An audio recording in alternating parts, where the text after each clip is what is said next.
expand it, really small, just to look at it. And it is a 17th century picture of a man, looking at the globe. And they have long hair back then, and so that's the. I thought you were referring to my Skype thing, so not my website picture. That is definitely a woman with holding the skull, and that's actually if you scroll all the way down to the bottom, there's a link to the person that does the Geraldine something right at the bottom. Right at the very bottom. That's the one, Geraldine Lamar. That's her website link there. She's a professional photographer. I actually paid her 45 euros to use some of her pro pictures there, and that's one of them. So I'm supporting her work there and giving her the link as well. So yes, there's some really beautiful models, and she was doing some kind of esoteric shoot, like tattoos, and she drew them on herself. So that's one of her more astoundingly beautiful models. Yeah, that's awesome, and certainly great to give her a shout out. So if anybody's interested in some work, definitely check out Geraldine Lamana. Is that proper? Is it Lamana? I have to look at my own website now. Okay, well, I'm sorry if we got that wrong, but so let's get into the cycles of doom here. I mean, essentially it's what I'm going to call it, but you've got a different word for it that's, I'm sure, a lot more scientific than what I came up with there. But, certainly just feel free to share this with us, and thank you for spending your time with us. I'm glad you reached out. I'll just get straight on with it. I mean, basically, a lot of the, work in the esoteric mysteries is concerned with what we generally call world ages. Yeah. I mean, that's the general term I think a lot of people use, and they link it into things like the Mayan long count calendar, for example, the Aztec calendar. That there are certain transitions, certain special intervals of time, and when we reach the end of one of those intervals, we have some sort of catastrophic destructive event, and as a result, most people or a lot of people on the earth are killed off in this cataclysm. It involves geophysical disruption to the planet, environmental issues and that kind of thing, and then we kind of start at the beginning. And this goes back to Plato's work, the Timaeus. He discussed this very thing regarding a particular story he told, using Socrates, his mouthpiece, to expound his philosophy. Yeah. So when I see a lot of videos out there as well, a lot of people have looked into the whole issue of a Planet X or a Nibiru. And, especially based upon the work of Zecharia Sitchin.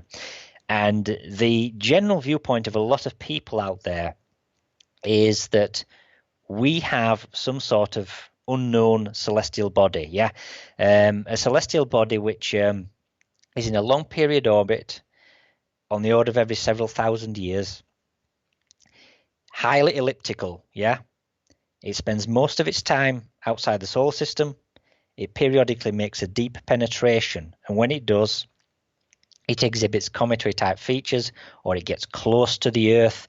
And a lot of people say, well, we know about the whole issue of, pole shifts. That is where we've got the Earth itself, and we have like a radical change in its orientation of its axis. We've got the Portolano maps, such as mentioned by people like Graham Hancock, giving you accurate coastlines of, say, Antarctica ice-free. And this is these maps date to before we could accurately measure longitude. We've got things like that suggesting that some people have looked at that and said, well, it's not just a question of retreating ice fields. It's also a question of what if the Earth's axis were changed, and what is currently Antarctica was just a bit further north. We've got things like that going on, right? So at the same time as that, then we've got this idea of a pole shift, and people will generally they'll say, well, how do you get the Earth's axis to radically topple?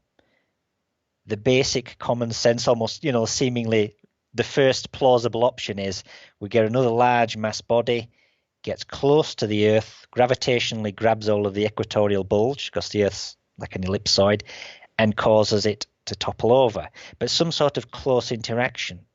Then we have concepts that you'll find in, in religious traditions, days of darkness. This is from a Christian tradition, and also certain Greek mythologies. And so in this instance then, again, what would cause days of darkness. And this is where people see the arrival of a large body coming in. Yes, it causes the pole shift, gets close to the Earth, but also blocks out the sun in an eclipse sort of scenario. So people like this solution, the Sitchin-esque solution. I can see you got some of the diagrams there from my website. I wrote a major article regarding Zecharia Sitchin's work on my website, and his basic interpretation of the Enuma Elish. Yeah, and a lot of people out there, because a lot of people don't realize this, they hear Zecharia Sitchin, they say he translated the cuneiform tablets, from ancient Babylon or Mesopotamia, yeah? And these basically date to 1750 BC, that kind of era. I think the Enuma Elish ones date to about 1750 BC. And these are clay tablets which have survived, so paper would have been long gone, but the clay tablets have been excavated, mainly in the late 19th, early 20th centuries from these sites. And the majority of them is actually boring stuff, you might say, of like the civilization of Babylon and so forth, business transactions. I think about 5% of it, though, comes under the heading of what you might call mythology. And the Enuma Elish, it's just the name given. I think it's the first words on a series of clay tablets. And they describe a situation where you've got some kind of epic battle between two gods. One's Marduk, and the other one is Tiamat. And so Sitchin talks about Marduk as being a god that comes, from the deep, which he interprets to mean deep space, right? And it comes in to do battle with this other god, Tiamat, and they clash in battle, both gods. Sitchin interprets that to mean two celestial bodies crash. And what happens as a result of this interaction is this god Marduk orbit, and he believes it's 3,600 years, and he said it takes up station Nibiru. That's its new station, if you will. So this is where we get Nibiru from. It's locked into this 3,600-year orbit.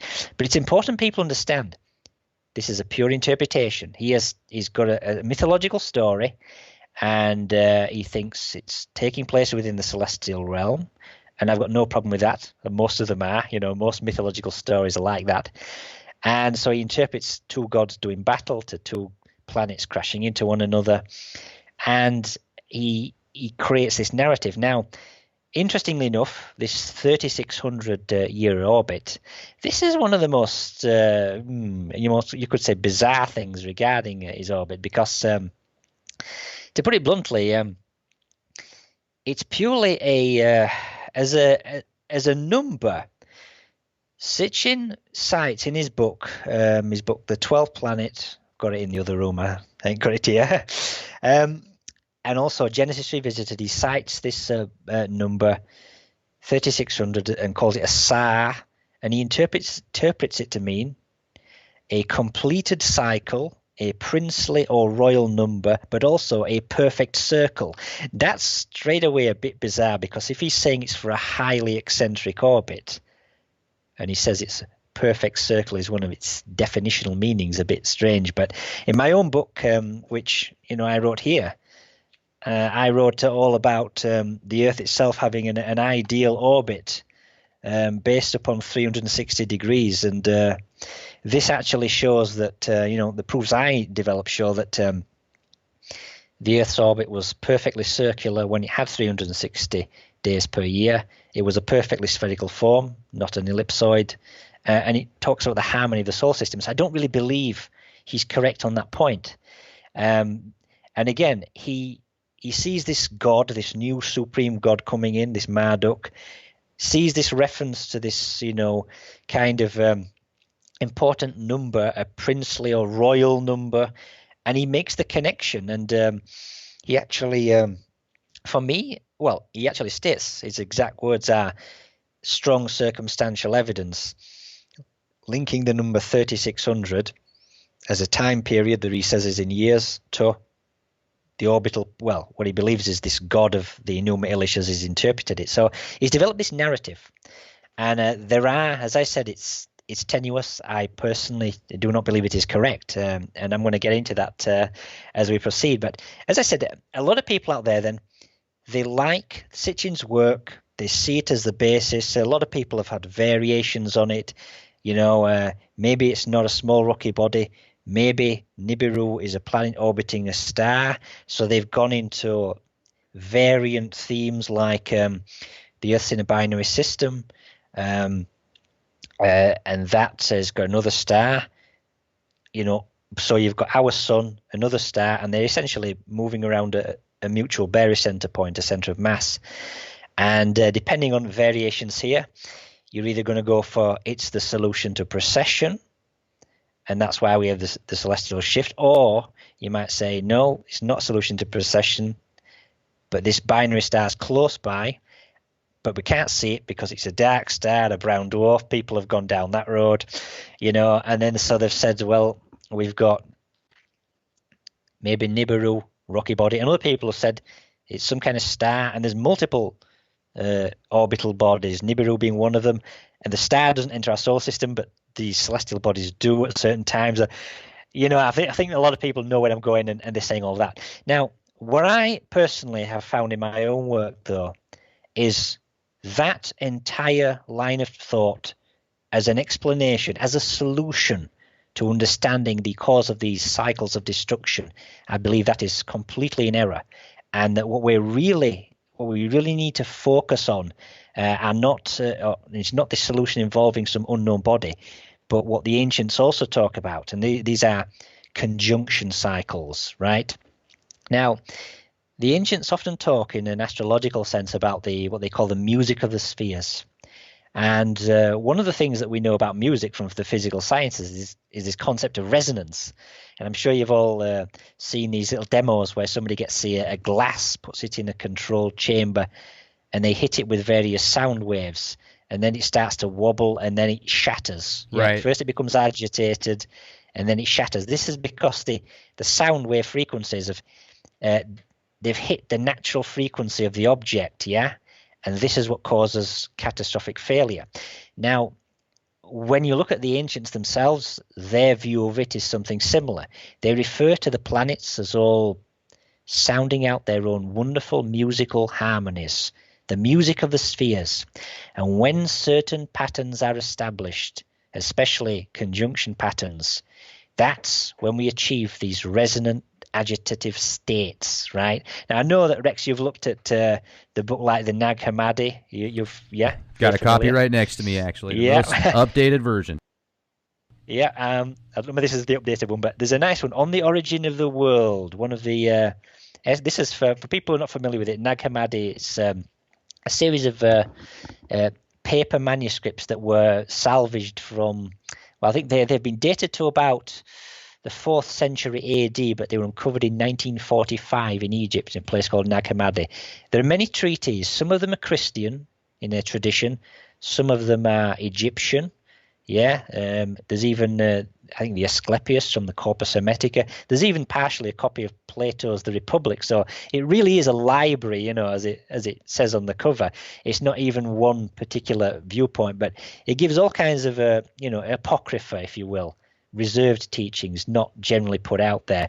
And when you see some of the statements in it, here's a good one.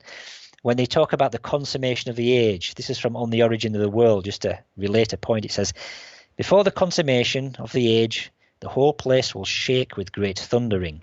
Then the rulers will be sad. The angels will mourn for their mankind. The demons will weep over their seasons. Then the age will begin, and they will be disturbed. Their kings will be intoxicated with a fiery sword, and they will wage war against one another, so that the earth is intoxicated with bloodshed. And it says, then the sun will become dark. The moon will cause its light to cease. The stars of the sky will cancel their circuits, and a great clap of thunder will come out of the great force that is above, all the forces of chaos. Now, this is just one of those references talking about celestial bodies, things shaking, cancelling their circuits, a nice theme. But there's also another interesting one. This is Berossus and Manetho. Berossus, 4th century BC, a Chaldean. We've only got fragments of his work, and so this is just basically I'm quoting a Roman here, Seneca, Naturalis Questiones, I think, questions about science, basically. And he's just referencing this guy, Berossus. It says, Berossus, who interpreted the prophecies of Bel, attributes these disasters, the end of the world and its aftermath, to the movements of the planets. He is so certain of this that he can determine a date for the conflagration and the great flood. He maintains that the earth will burn whenever all the planets, which now have different orbits, converge in Cancer and are so arranged in the same path that a straight line can pass through their orbs, and that there will be a further great flood when the same planets so converge in Capricorn. For under the sign of Cancer occurs the change to summer, under Capricorn the change to winter. They are signs of great power occurring when there are movements in the change of season. So that's a very interesting reference there. And again, he's talking about conjunction patterns. Now, if you have a situation, and I'm going to go into this in the course of this presentation and discuss some of the myths, but if you have a situation where you have a resonant agitation of the solar system, yes, the planets achieve certain conjunction patterns, you can then get the planets start to shake, their axes destabilize. This gives you your pole shift scenarios without a crude recourse, if you will, to another celestial body just ploughing on through the solar system, getting near to the Earth, gravitationally affecting it, yes? We also have another reference, and this is from a book called, I don't know whether you're familiar with this one, Rex, the Pistis Sophia, means faith, wisdom. This is a great book for Christian mythologies. And in this book here, there's a nice passage, and I've actually got it on an article on my website, in fact, and it talks about the dragon of the outer darkness. Now, on my website, I've got a major 4-page presentation discussing the mystery of the dragon from a real physics perspective. Now, I said that in the Christian tradition, we have these days of darkness, yeah? Now, again, if you go with the idea that a celestial body comes in close to the, blocks out the light from the sun reaching the earth because of an eclipse sort of scenario, you're looking at that. But if you look at some of these traditions here, they talk about something very special here. They are literally talking about the sun itself switching off temporarily as a visible emitter of light. And this again, when certain special patterns, and from the Pistis Sophia, there's a certain passage where people, Mary Magdalene, one of the questioners, she talks to Jesus and asks him all about the outer darkness, which is this great dragon swallowing its own tail. And so Mary continued again and said, My Lord, doth the dragon of the outer darkness come into this world, or doth he not come? The Saviour answered and said unto Mary, When the light of the sun is outside, above the world, he covereth the darkness of the dragon. But if the sun is below the world, then the darkness of the dragon abideth as veiling of the sun, and the breath of the darkness cometh into the world in the form of a smoke in the night. And this next part's critical. He says, and I quote, That is, if the sun withdraweth into himself his rays, then indeed the world is not able to endure the darkness of the dragon in its true form. Otherwise would it be dissolved and go to ruin with all. This translation here of the Pistis Sophia is 1921.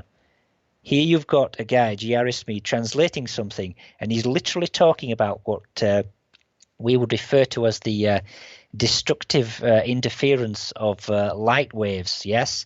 This appears to be what he's actually talking about. So, if you've got like a loop reflecting back again, it's like the symbol of almost infinity, where the waves peak and trough cancel out to flat line. This then is what he seems to be referring to. Light waves cancelling themselves out and the sun switching off as a visible emitter of light. And again, this is tied in to some very special conjunction patterns. And this is the kind of solution I want to present today. So now I've done that bit of an introduction. I'm going to mention a few esoteric texts that are very interesting. And they've been used by various researchers. And one of them is called the Kolbrin, right? And it's one of these texts again. I can't tell you there's a really brilliant consolidated history of the Kolbrin. It's one of these texts which it seemed to surface from a kind of almost a secret society, but not in a kind of a high level way, but a small group of people who've been preserving what are fragments of ancient texts which were almost destroyed in a fire in Glastonbury Abbey centuries ago. But they were survived intact, and they've been basically translated and put into book form in the 20th century, yeah? And it's a collection of books, and I think there's 13 of them are, based in Britain. 8 of them are Egyptian, and one of them is to do with the Trojans, like the Greeks, yeah? Trojans are... You've heard of the war of Ilium. Like the Spartans and stuff? Yeah, that's the one, yeah. Troy, Ilium. There's Homer, he wrote the Iliad, and that was based upon that war. It's a classic. So the Kolbrin then, it talks about an object, an unknown object. It is not identified, but it's this great object that appears in the sky, and it gets closer and closer, and it's like a mountainous fire, and everybody's scared of this object, and it's belching forth all kinds of material. There's all these descriptions of it, how it's covering the land with dust, massive hailstones, the whole works, and people are basically they're terrified. They're massively frightened by this, and it's causing such destruction. And it's this object in the sky called the Destroyer. Now, there's a few lines regarding this Destroyer then that are worthy of note, you see. And I'm going to just share my screen with you and show you what I mean by this. So, yeah, this is great stuff, and I'm glad I appreciate the way you're bringing up a bunch of different texts from around the world, different times. One of the things that I wanted to bring up, because you mentioned the Nag Hammadi treatise, that I find fascinating in the Secret Book of John, is when it refers to Adam being created by 365 demons with the archons, and the way that the archons are created and described is nothing short of extraordinary as well. Now, I look at it as a very symbolic and metaphoric, but it does resonate with me at so many different levels in reference to the archons and their way and influence of control. A lot of people have connected the archons to the Anunnaki. Some people say the archons control the Anunnaki. Some people say the archons created the Anunnaki. I really think it just comes down to there's so many different bits and pieces and different stories that if you look at in certain levels, you can resonate with it symbolically. If you want to take it to it being exactly like that to a T, like it's described in the book. Some people do that with the Abrahamic text in the Old Testament, the New Testament, etc., like plucking somebody's eye out or stoning somebody to death because they, committed some type of sin that's looked at in that religion. Literally, that happens in the Middle East all the time. I've heard stories of people in Saudi Arabia, of women in Saudi Arabia that were a part of an all-woman college that got lit on fire by somebody, so they came out of the college without being completely covered, and some basically guards, essentially, or military or law enforcement of some type, saw them come out of there without their full clothing on, and they shot them, they killed them. And that kind of stuff happens all the time. So we don't hear a lot about that, but it's just interesting how powerful religions can be if you take things so literal sometimes, I think. I must admit, on that last point, I'm reminded of a film I have seen. Have you seen Kingdom of Heaven? Orlando Bloom, about the Crusades? I have not. Jeremy Irons.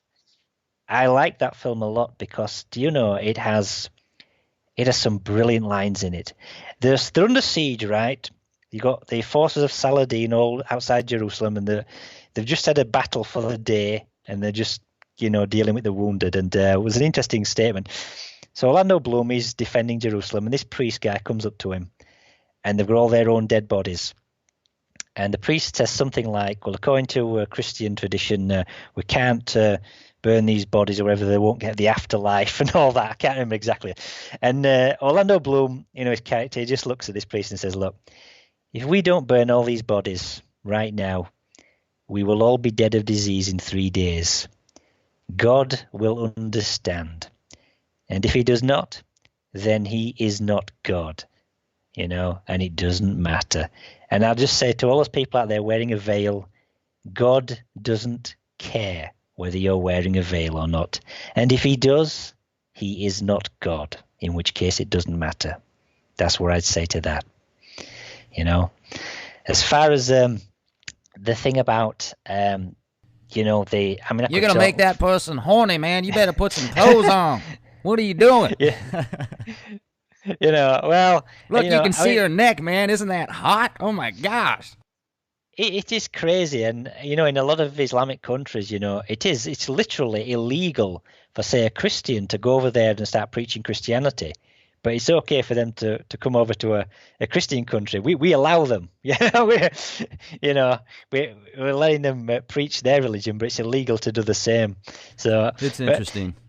In reference to the Nag Hammadi stuff that you were talking about as well, though, I could talk for a while on this. You talk about them being symbolically interpreted, like the archons and whatever. For me, it's like with many things. You're either dealing with stories that you generally interpret when we talk about, the gods, capital G or small g, maybe. I think small g, yes.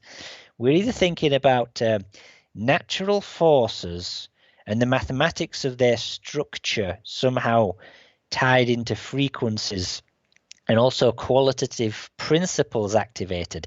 And I definitely would say that the whole story about the fall of Sophia, the whole, what there, and, Yaldabaoth, the demiurge, the half maker, he's the chief god of the blind. He's the guy that creates all the lower, rulers and whatever. And the structure you talked about, 365 demons, that's in the Piece de Sophia as well. And I believe under those there are another 1,800 demons under there. And again, it's a kind of a structure to the cosmic framework as a kind of prison cell, an energetic structure which is flawed. And these cycles of destruction, they basically prevent the world from reaching too much disorder by realigning it again. Yes, they kind of do that. So there's that aspect to consider here. And I would say definitely that's a part of it. So anyway, back to the cycles of destruction. Now, can you see on screen this highlighted passage I've got? Yes. This is a section from the Kolbrin, and it's almost like a Jesus type story. There's a guy called Habaray who's one of the smartest guys around, so to speak, and he's going to various villages teaching them various teachings, ancient wisdom stuff, but they don't like what he's saying and he's kind of upsetting them. So instead he teaches them, as it says here, so Habaray concealed many things from them and taught by simple tales things within their understanding. He taught them the mysteries concerning the wheel of the years and divided the year into a summer half and a winter half, with a great year circle of 52 years, 104 of which was the circle of the destroyer. So we've got this statement here that this destroyer body, this strange star that caused all this destruction, it's tied into something to do with the 52-year cycle, something to do with 104 years, which is the circle of the destroyer. In another reference, it talks about this destroyer comes and talks about every 25 generations or something like that. Now, depending on whether you're going for what is a generation, 25 years, 50 years, you get this general viewpoint that this destroyer seems to come on the order of every couple of thousand years possibly. But for some reason, we've got this very interesting reference here towards 52 years and 104 years. And it makes you think that maybe this is a special interval that is used to actively track this destroyer. So the first step to identifying this destroyer is to understand what's this 104-year circle of the destroyer all about. And we've got this cycle of 104 years. So what's the significance of this cycle? Well, the answer is tied in to a particular cycle, which is a calendar system that was created by the Aztecs and the Maya of Central America, right? And in this regard, then, they had a special cycle which was based upon 52 years and 1 year. This is a special calendar cycle associated with a ritual that they engaged in. You see, when we, as European explorers, starting mainly first with the Spanish, we went over, in 1492, and following that, we went over to the Americas and we met the indigenous peoples for the first time.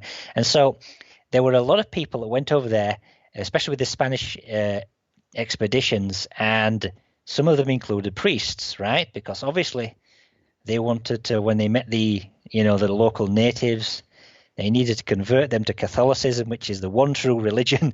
Of course it is. There can't be a mistake on that. So they basically, they didn't like all of their rituals and practices and thought they were of the devil, yeah? So they met up with the natives, and they got acquainted with them and asked them about their traditions. And we've got a nice reference here, and this is from a book. This is by... can you see that? The Adrian Gilbert, Maurice Cotterell, The Mayan Prophecies. Now, I'm going to cite here this nice little passage. This is from one of the guys that went there, a Christian friar, Bernardino Sahagun. And he talks all about this ritual that he found that they were engaged in, these Maya. Well, the Aztecs did it every 52 years. The Maya actually did it just every year. But it's interesting that the Aztecs seem to be doing it every 52 years. They really understood this cycle, it seems. Well, at least to some extent. And it says here, and this is a quote then from Bernardino Sahagun, and this is from, I think, 1564. The measurement of all times that these Indians, the Mexicans, carried out was as follows. The largest measurement of time was 104 years, and they called it a century. Half of this period, which is 52 years, they called a sheaf of years. This number of years they have counted since ancient times. It is not known when it began, but they quite faithfully believed that the world would come to an end at the termination of one of these sheafs, one of these 52-year periods. And they had prophecies and oracles that the movement of heaven would cease then. And they took for a signal the movement of the Cabrias, which means Pleiades, as in the star constellation of Pleiades. They took for a signal the movement of the Pleiades in relation to the night of the feast, which they called, and I'm not going to try and pronounce that, but there's this feast. Anyway, it's basically called the New Fire Ceremony, yeah?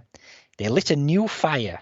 They put out all the fires throughout all the lands, they extinguished them all, and then on this one special day of a year, right? And this is when there is a conjunction between the sun, the earth, and the Pleiades star group in that order. Now, the Pleiades, when I say you might think of it as a constellation, but in actual fact, it's a very small, compact group of stars. Most constellations, the primary ones we have, like 12, the main 12 ones, they all split up, 30 degrees along the ecliptic, yeah? They split up the Earth into 30 degrees. The Pleiades is a small group of 9 stars. It's Atlas and Alcyone, and their 7 daughters, and they're all contained in about 1 degree, little tight packed group. So there's this one special time of the year, and currently it's about November, I think November the 6th, something like that. And this is where, if you're at midnight on a certain latitude, yeah, and if the Pleiades are in the highest point in the sky at midnight on that latitude, yeah, you're at, right, highest point in the sky, zenith point at midnight, yeah, then that implies that the sun is going to be 180 degrees around the other side of the earth. So you're going to be in a conjunction scenario, yeah? So they were doing this every time on the one day of the year when there's a conjunction between the sun, the earth, and the Pleiades in that order. And sometimes it involved ritual sacrifice, but they put out all these fires, and they lit a new one, but they waited. They were all waiting and watching the Pleiades, and they were hoping it would just cross over the meridian line. And if it is, we can breathe a sigh of relief, because the world's not going to end. We've got at least another 52 years. And this is what this guy says. He says, he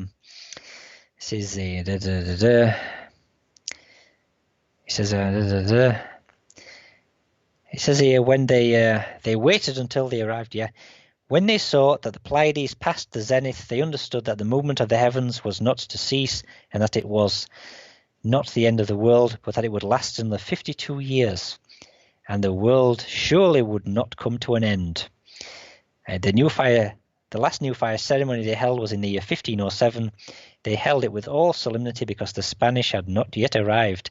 In 1559, the next chief that they called Toxiua Mol Pillar or something ended. On this occasion, they did not hold a public celebration because the Spanish and their priests were in the land. By now, in 1576, the year in which Sahagun is writing, 17 years of the present Gavila have passed.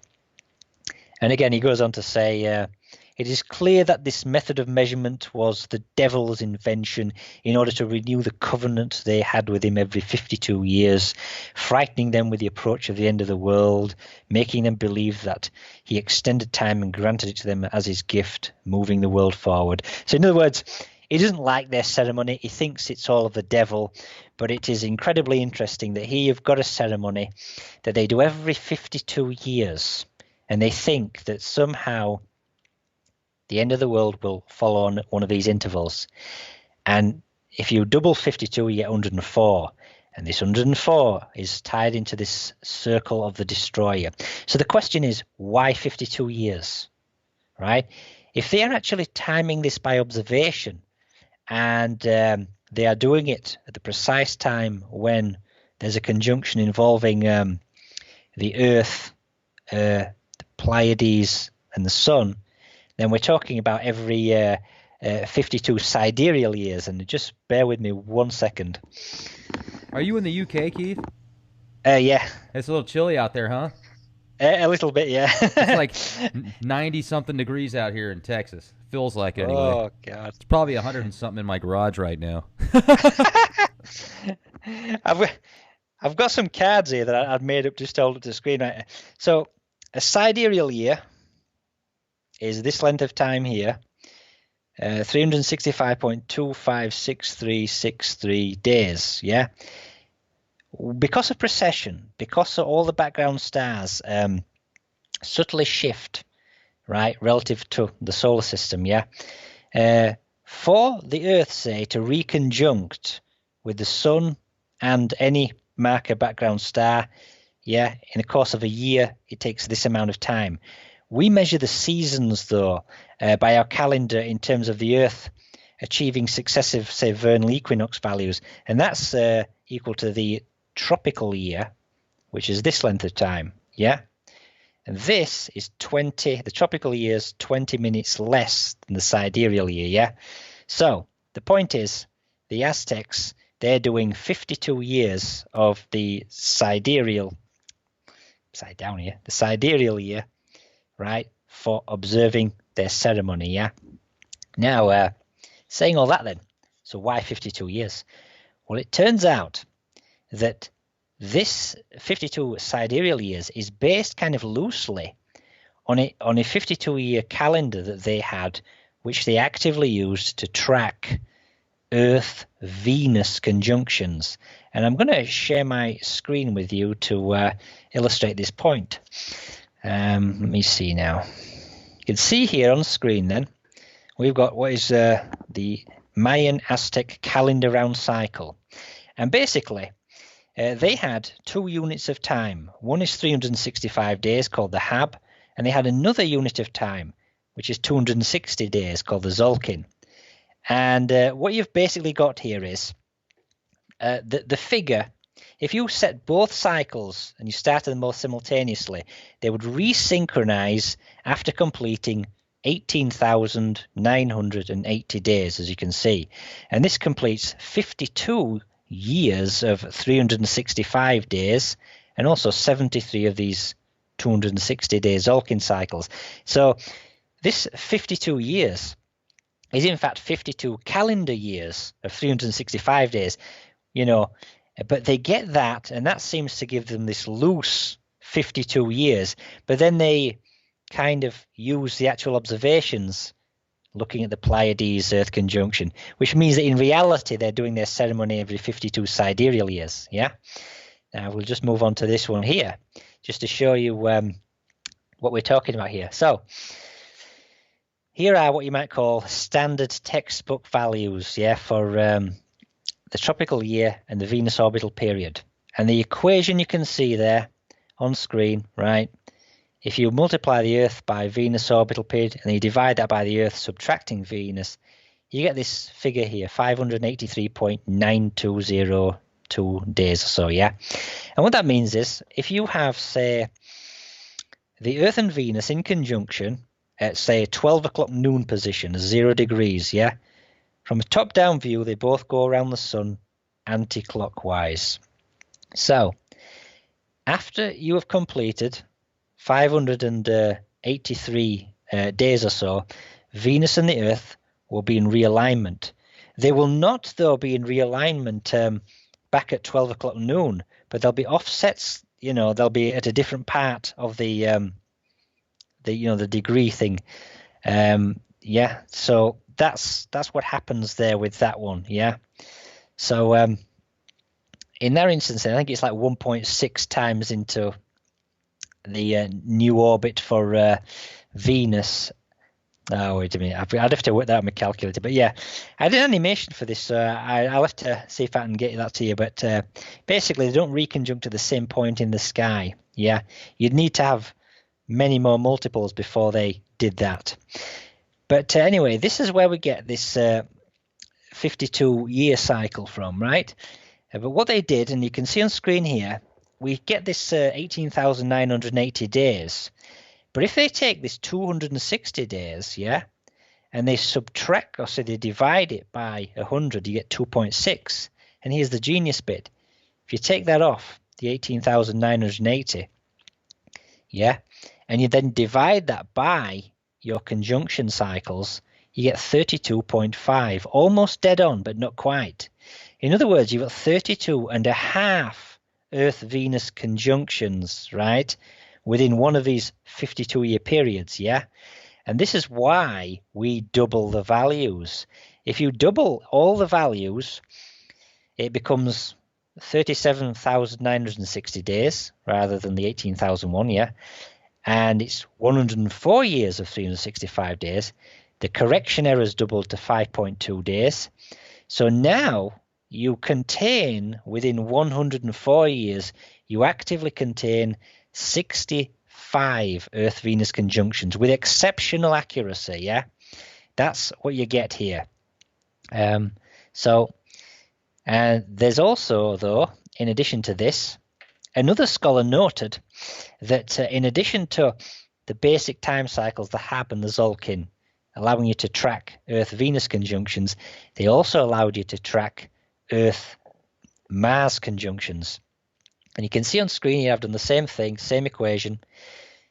Mars and the Earth reconjunct every 779.9347 days or so, yeah? And as a result of this, it turns out that 146 of those conjunctions, the value there giving this 113.870, etc., yeah? If you divide that by 6, you get a value which is, again, very, very close to the 52-year sheaf cycle, yeah? And interesting enough, 146 divided by 2 is 73, and 73 is the number of 260-day Zolkin cycles that link into the 52 years. So you've got this close correspondence, you know, here. And there was a researcher called Lounsbury, you know, a real orthodox Mayan scholar, and he noted this Mars connection, right? So you got the Mars connection there, like so. So what you've got then, to summarize, you've got the Kolbrin talking about a 104-year cycle linked to this destroyer body, this unidentified star-type body. You've got the Aztecs and the Maya, they've got a calendar tied into Earth, Venus, Mars conjunctions, and also the Pleiades thrown in as well. Yeah, and this particular calendar system, then they used this to track what they thought was the end of the world, to try to prevent it from happening. Yeah. So what's the connection, and how can we get some more details about this? And the answer is yes. You see, we need to just go from the New World, from Mesoamerica, or Mexico as it's now called, and we now have to go back to a book from this is an absolute classic book. I recommend this one. Ovid, Metamorphoses, right? Publius Ovidus Naso, he was a Roman, and he was born, it says here, 43 BC to 17 AD, right? So this book is all about Greek mythology, okay? We're talking like Zeus, Poseidon, Hades, Ares, Aphrodite, all that lot. If you've ever seen the film Clash of the Titans, it's that pantheon of gods, yeah? So he's giving all these descriptions or all these fantastic tales of the Olympian gods. And again, a lot of them are allegorical tales, all to do with the planets and various patterns established by them, okay? Oh, yeah, go ahead. Yeah. I was just going to ask you a quick question then. I mean, as far as the Titans go and then release the Kraken, you think the Kraken was actually real, possibly? Well, as a matter of fact, what I'm going to get into a bit later on, the Kraken, if you obviously from the film Clash of the Titans, Perseus is the big hero, and he's a constellation in the sky.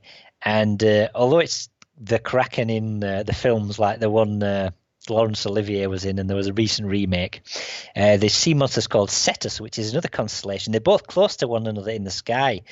And these constellations are critical markers for the time when these days of disaster occur. So I'm definitely going to get into that solution. So bear with me. Absolutely. So anyway, this book then, Ovid's Metamorphoses, there is a really good story in it. It is the story of how two gods, Aphrodite and Ares, were having an illicit affair. Now, Aphrodite is the goddess of love. Ares is the god of war. And Aphrodite is married to Vulcan, or Hephaestus. He's this craftsman guy. So Aphrodite is having an affair with Ares. And the story goes, in Ovid's Metamorphoses, there's a witness to this illicit union between Aphrodite and Ares. The witness is the sun. The sun sees both of these gods in improper union, and as a result goes off to the husband, Vulcan or Hephaestus, and says, hey, your wife, she's unfaithful.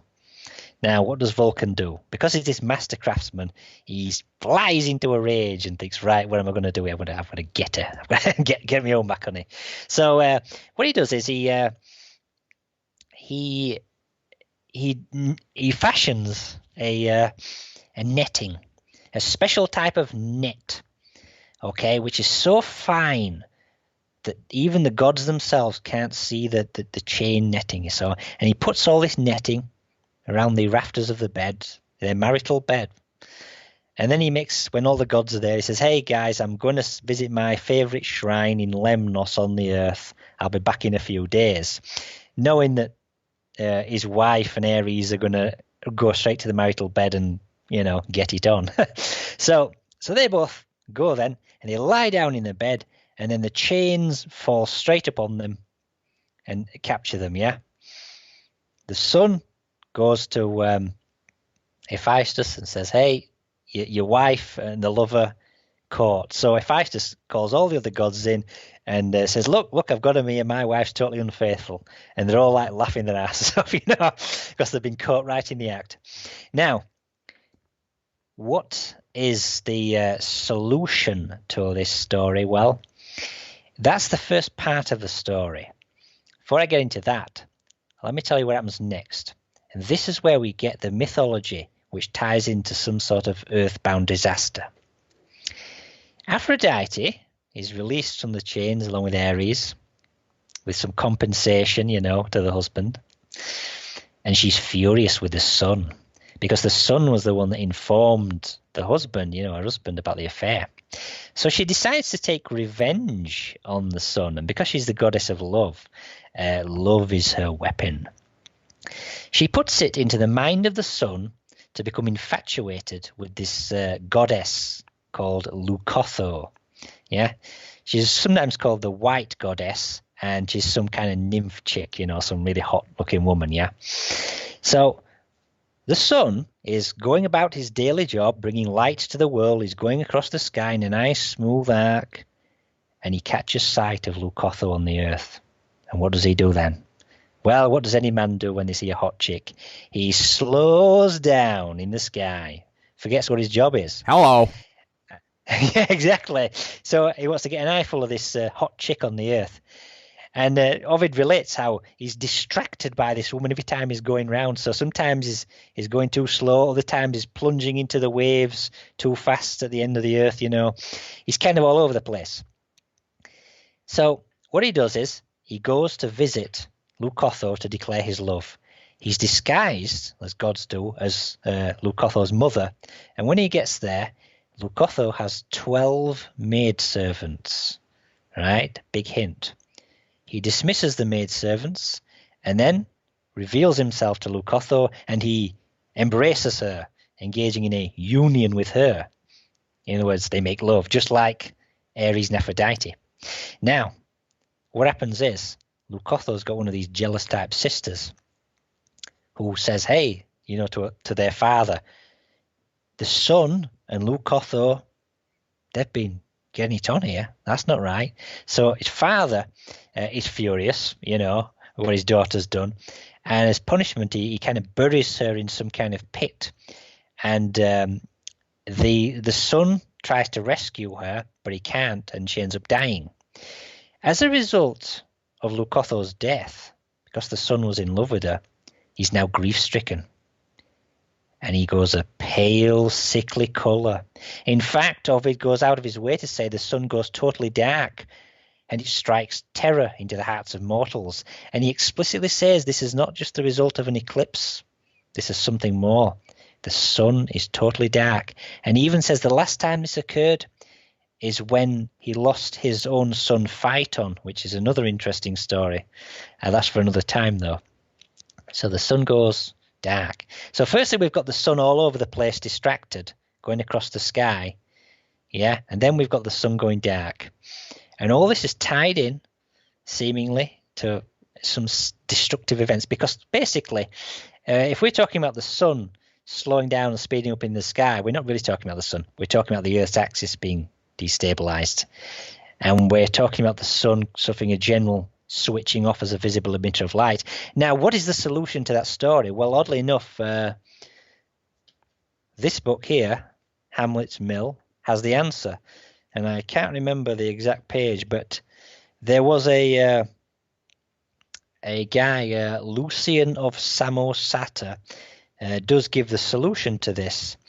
And it involves, basically, he notes that... I can't find page, so sorry. Anyway, he basically, what they cite here, the authors of Hamlet's Mill, they cite Lucian of Samosata, who was a Roman, again, same time as Ovid. And he states that this particular story, right, of Ares and Aphrodite being caught in the net, Ares, god of war, that's the planet Mars, Venus, Aphrodite, yeah, goddess of love is Venus. So when we talk about the sun, seeing them in an improper union, the sun's the central star. So Venus, as an inner planet, moves up into conjunction with Mars. The sun sees a conjunction. He sees a conjunction between Venus and Mars. And Lucian says in his solution here, he says, the netting is the Pleiades star constellation. A conjunction of those three things, yes? Now, we can also note that we then have this conjunction involving seemingly the sun and the moon and the earth, yeah, like an eclipse, yeah, that also would be a conjunction. And this is the one that seems to lead to a day of disaster, okay? So, we've got some kind of conjunction pattern here which is actively associated with some sort of disaster. And this is where I now am going to have to discuss by my own original research here. When I look at the works like of Hamlet's Mill and Immanuel Velikovsky was writing in like the 50s and whatever, there's one thing that the authors of these works did not do that would have really completed their research, and we can totally forgive them because it wasn't available to them really. But right now we have available pretty much to everybody with a computer. We have some very fancy astronomy software out there, yeah? And we can look at the sky going back thousands of years, yeah? Or even forwards thousands of years. And we've got constellations mapped into them, the positions of the planets. We are now at a time when we could do an evaluation of the heavens to work out just when, to try to, draw it out and figure out when these special cycles occurred, which triggered these celestial resonance events, and that is exactly what I did.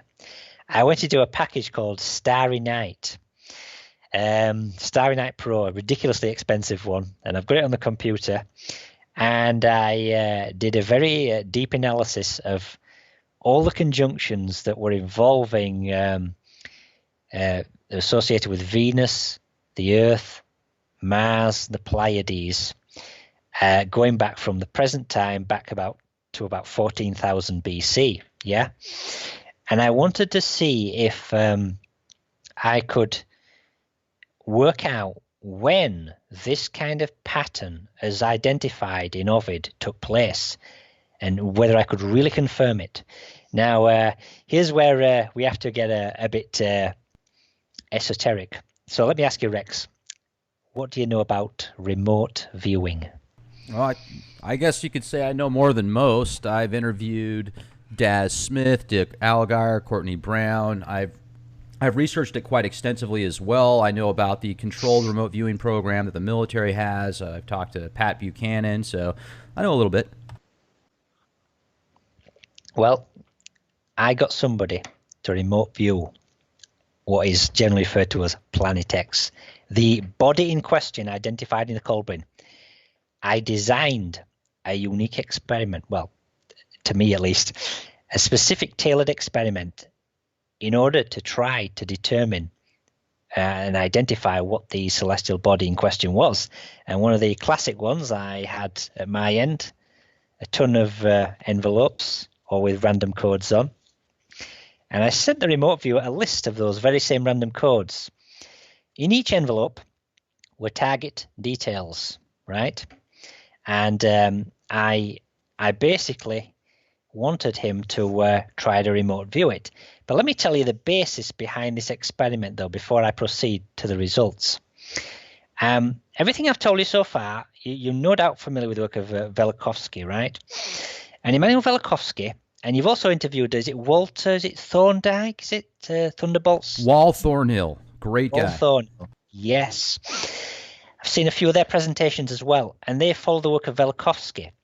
And Velikovsky is of the viewpoint that Venus was once a comet.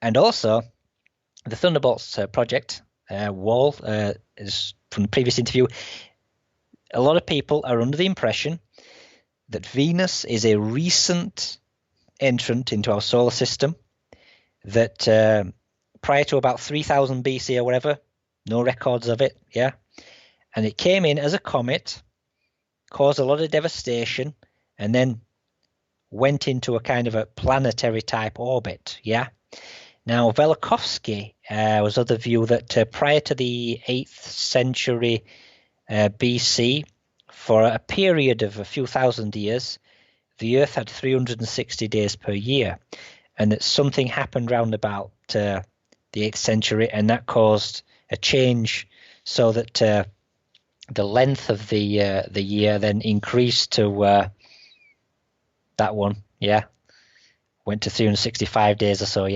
So he thinks that. Now, personally speaking, that is directly in conflict with my own research. Whereas I do believe the Earth once had 360 days per year, I believe that was many, many millions of years ago. We'd have to get into another topic on that one, but suffice it to say, what I'm going to present actually today is going to essentially prove that the Earth's had 365 days or so, going back definitely into well beyond 3000 BC, well beyond the time period of Velikovsky. But basically, Velikovsky was under the impression that Venus was a comet and that it came in recently, caused some devastation, settled into a planet. Yeah, planetary type orbit. Yeah. Well, what my own work has revealed here is that what we actually have is not that. Venus has, in my view, been in the solar system for eons, just like, say, the Earth. And what happens is we achieve certain special conjunction patterns which trigger resonant agitation of the solar system and which trigger or ignite the inner planets, Mercury and Venus, to become comets. They flare up, develop a cometary tail which stretches many millions of miles away from them. Yeah. And this may last for possibly a few weeks or months. I'm not entirely sure. But then it dies down again. Yeah. The resonance, the agitation stops. Things settle back. And that periodically, this is what is happening. So I don't think Venus was a comet that came in, did some damage, settled into a new orbit just a few thousand years ago. I think Venus has been, millions of years in the solar system along with the Earth. It's just that what we're dealing with is a special mechanism which activates Venus as a comet. Now, cometary tails can actually be tens of millions of miles in length, for even small little objects, yeah? And Venus is an inner planet. Its distance from the Sun is about 67 million miles. The Earth's distance is about 93 million miles, right? They're roughly on the same plane. So what would happen if Venus were to develop a cometary tail and be ignited as a comet? It would spew out a lot of debris outwards because cometary tails point away from the Sun, and the Earth would end up going through it, yeah, in the next few years. While the debris is still settling for that next couple of years or so, you could have potential for major fragments hitting it, etc., yeah? So the resonance could destabilize the planet's axis a bit, yeah? Igniting Venus, causing this destruction. So this is what I was thinking was going on, yeah? And that these conjunction patterns associated with the Earth, Venus, Mars, and somehow the Pleiades, that this is what triggered this resonant agitation and ignited Venus as a comet. So my working theory basically is Venus is the so-called Planet X that people are looking for, but it's a known body. So for all those researchers out there thinking that there's some unidentified body that we need to look out for in a highly eccentric elliptical orbit, I think that that body that you're looking for is a fantasy. It does not exist, yeah? I think we're dealing with special conjunction patterns, and this ignites Venus. Venus becomes the comet, and it's material that comes away from Venus, which periodically hits us. That's the danger.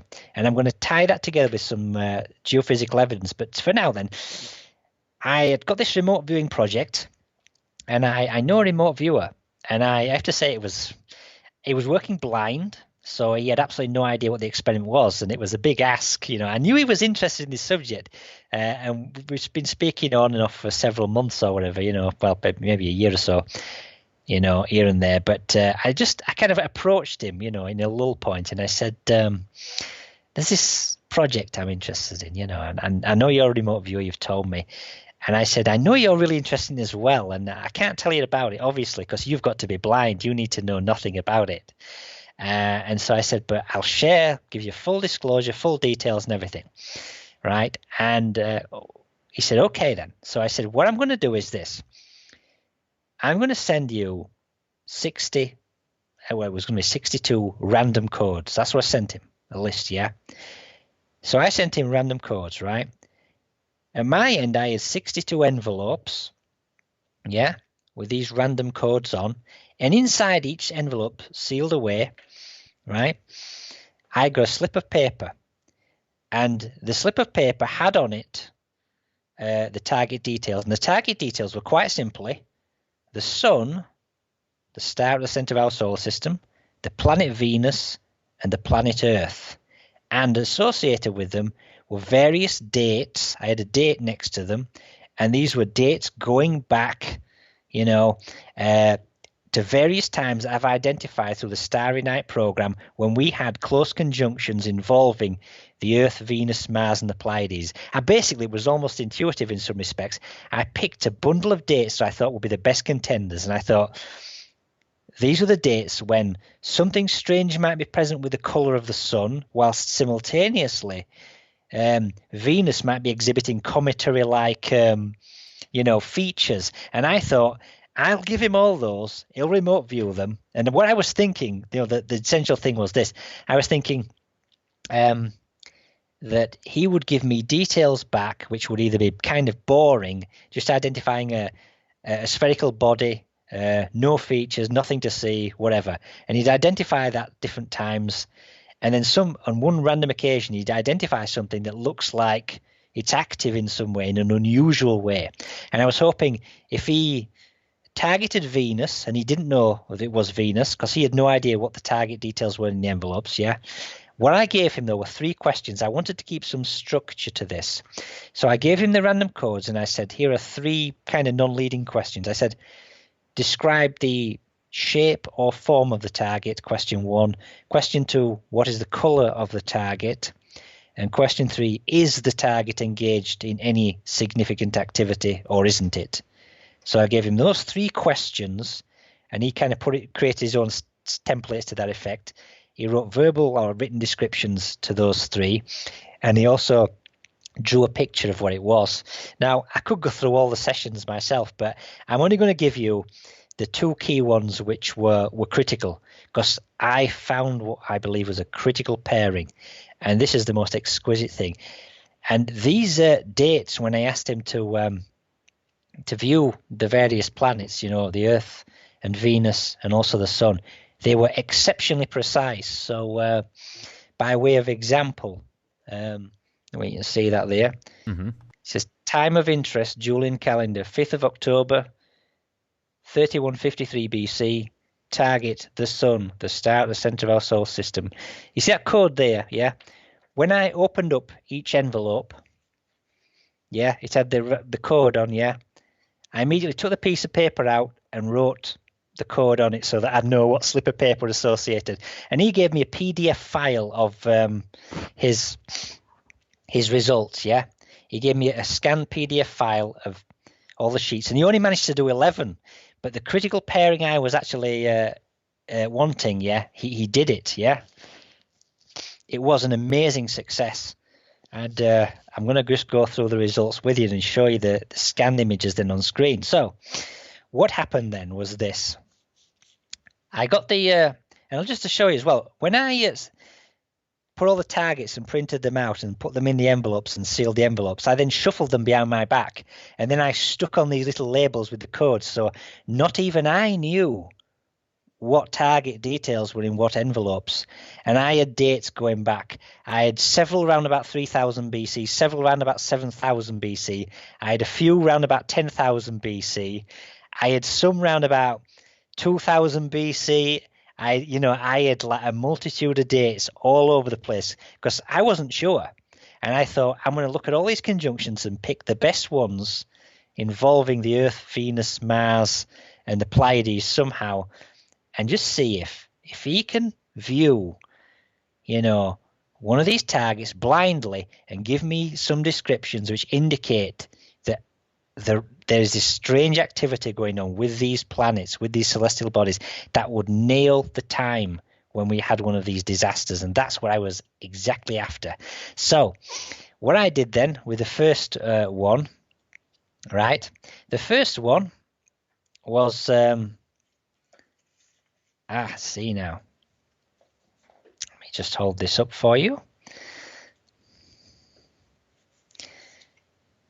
This one here, this KW48, this is the envelope. So I opened it up, took out the piece of paper, wrote on KW48, and it says time of interest, Julian calendar, in this case, 5th of October, 3153 BC, target, the planet Earth. Now, the remote viewer, who shall remain anonymous, he doesn't want to be named, he then did a viewing, and all he had was that code, KW48. He knew nothing. He just had his stencil with his 3 questions in, and he was going to draw the image.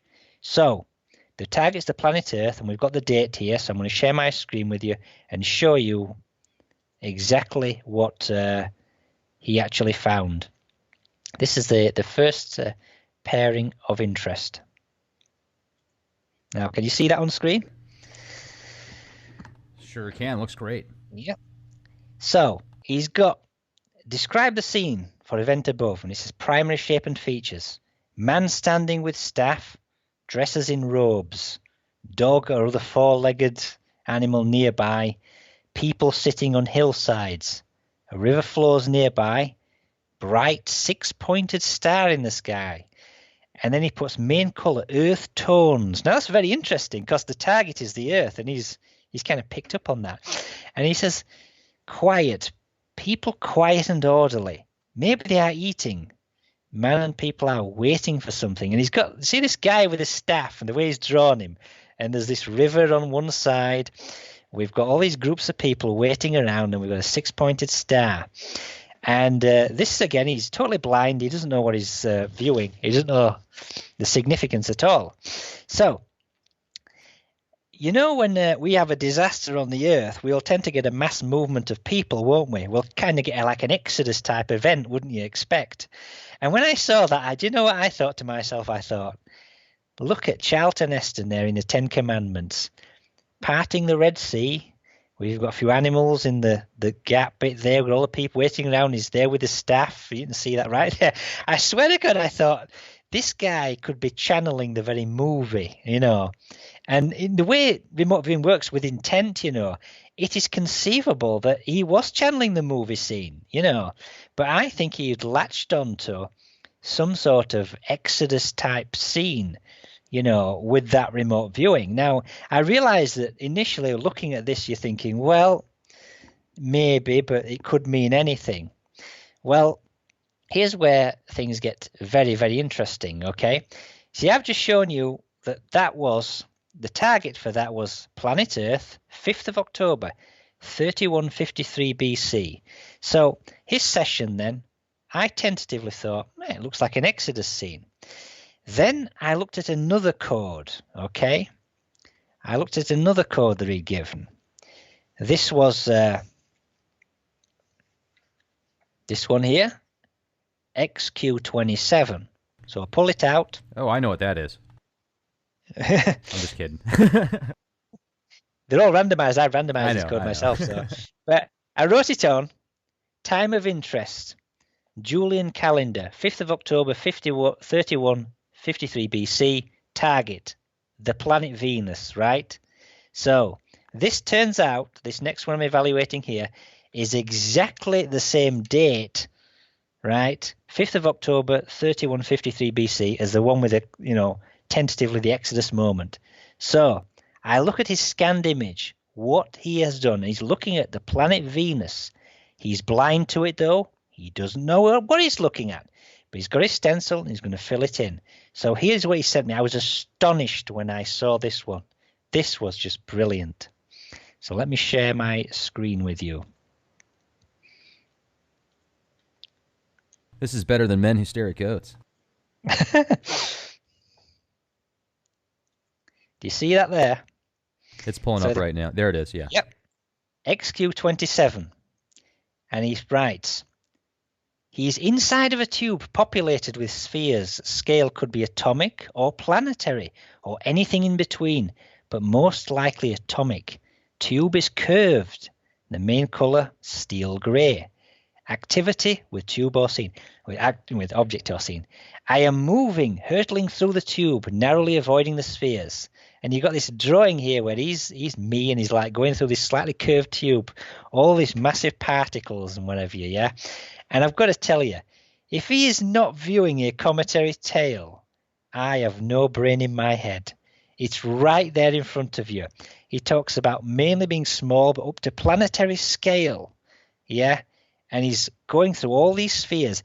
He is viewing the planet Venus at precisely the 5th of October, 3153 BC. And he's describing what looks to me like a straight-out cometary tail. And this tells me straight out, this this is the date. This is the date when Venus was a comet. Now, just to show you, remember I said that I based all this upon me going into Starry Night and looking for various conjunction patterns, yeah? Well, what I'm going to do right here, I am going to show you a conjunction pattern, the conjunction pattern, right, for this date in question. This is it here. We're at the center of the sun. It's 5th of October, 3153 BC. And it says 234254, yeah? And from the center of the sun, you've got the Earth in conjunction with the Pleiades, and you've got Venus and Mars in close conjunction, yeah? This is the very time when he is saying, when he's looking at Venus, he's seeing a comet. And this leads me to think that we've got this pattern here of Venus and Mars igniting in some way to make Venus become a comet. And it happens when the Earth is with the Pleiades, yeah? Now, let me see now.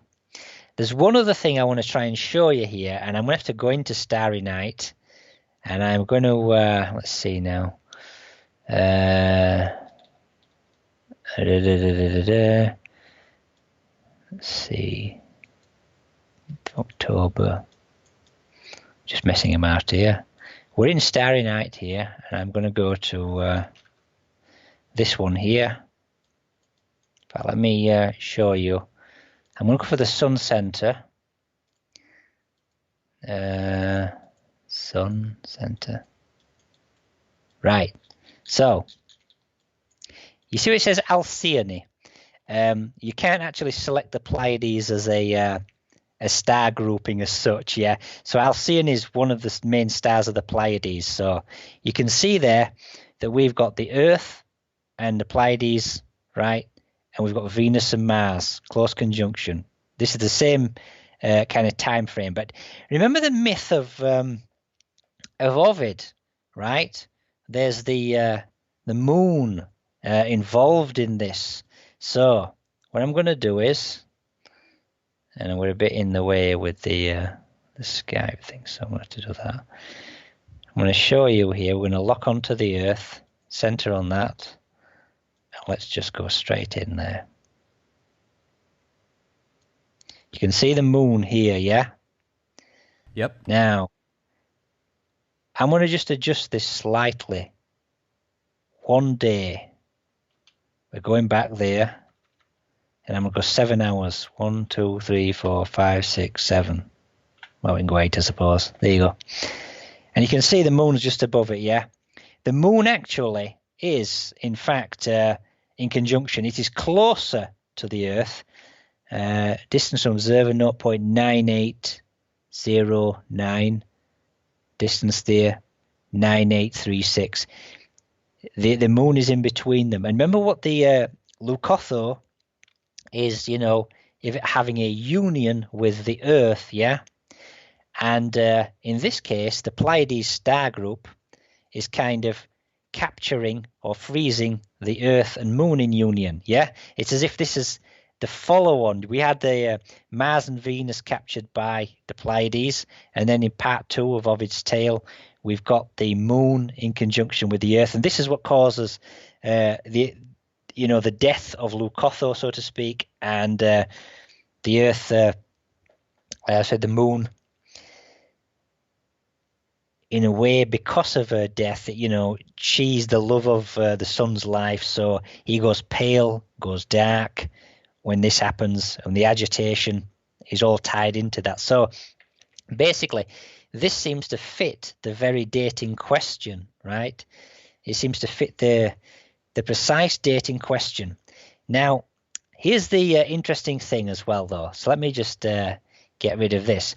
You know as well as I do that remote viewing is one of those things where you want validation, right? You know, I've just shown you right now that we've got a remote viewer saying 3153 BC, Venus was a comet, right?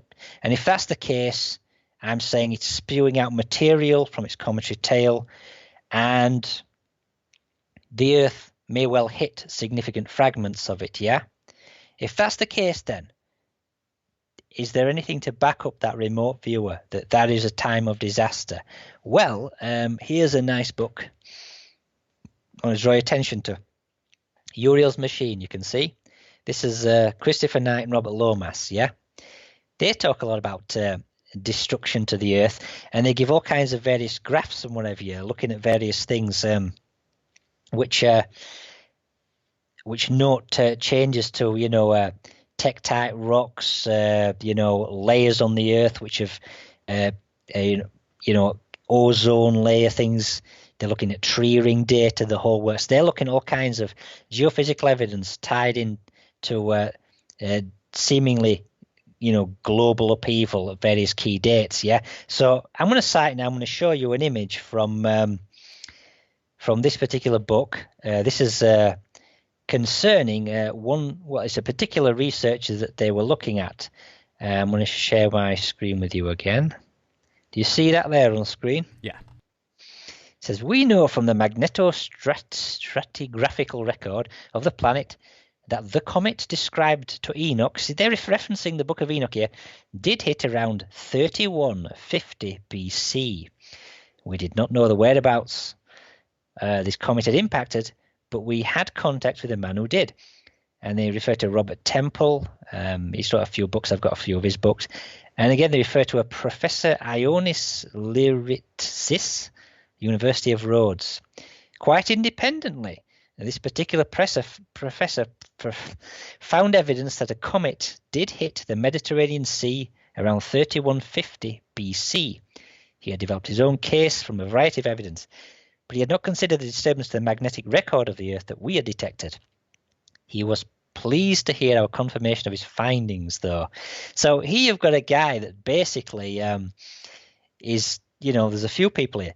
They've got physical evidence of some kind of cometary impact hitting the Mediterranean at 3150 BC, and this seems to validate the remote viewer who in 3153 BC is observing Venus as a comet. In other words, it's material that's flown off of Venus that the Earth has impacted, yeah? And the dates match very closely, yeah? They match very, very closely. So that for me is very impressive.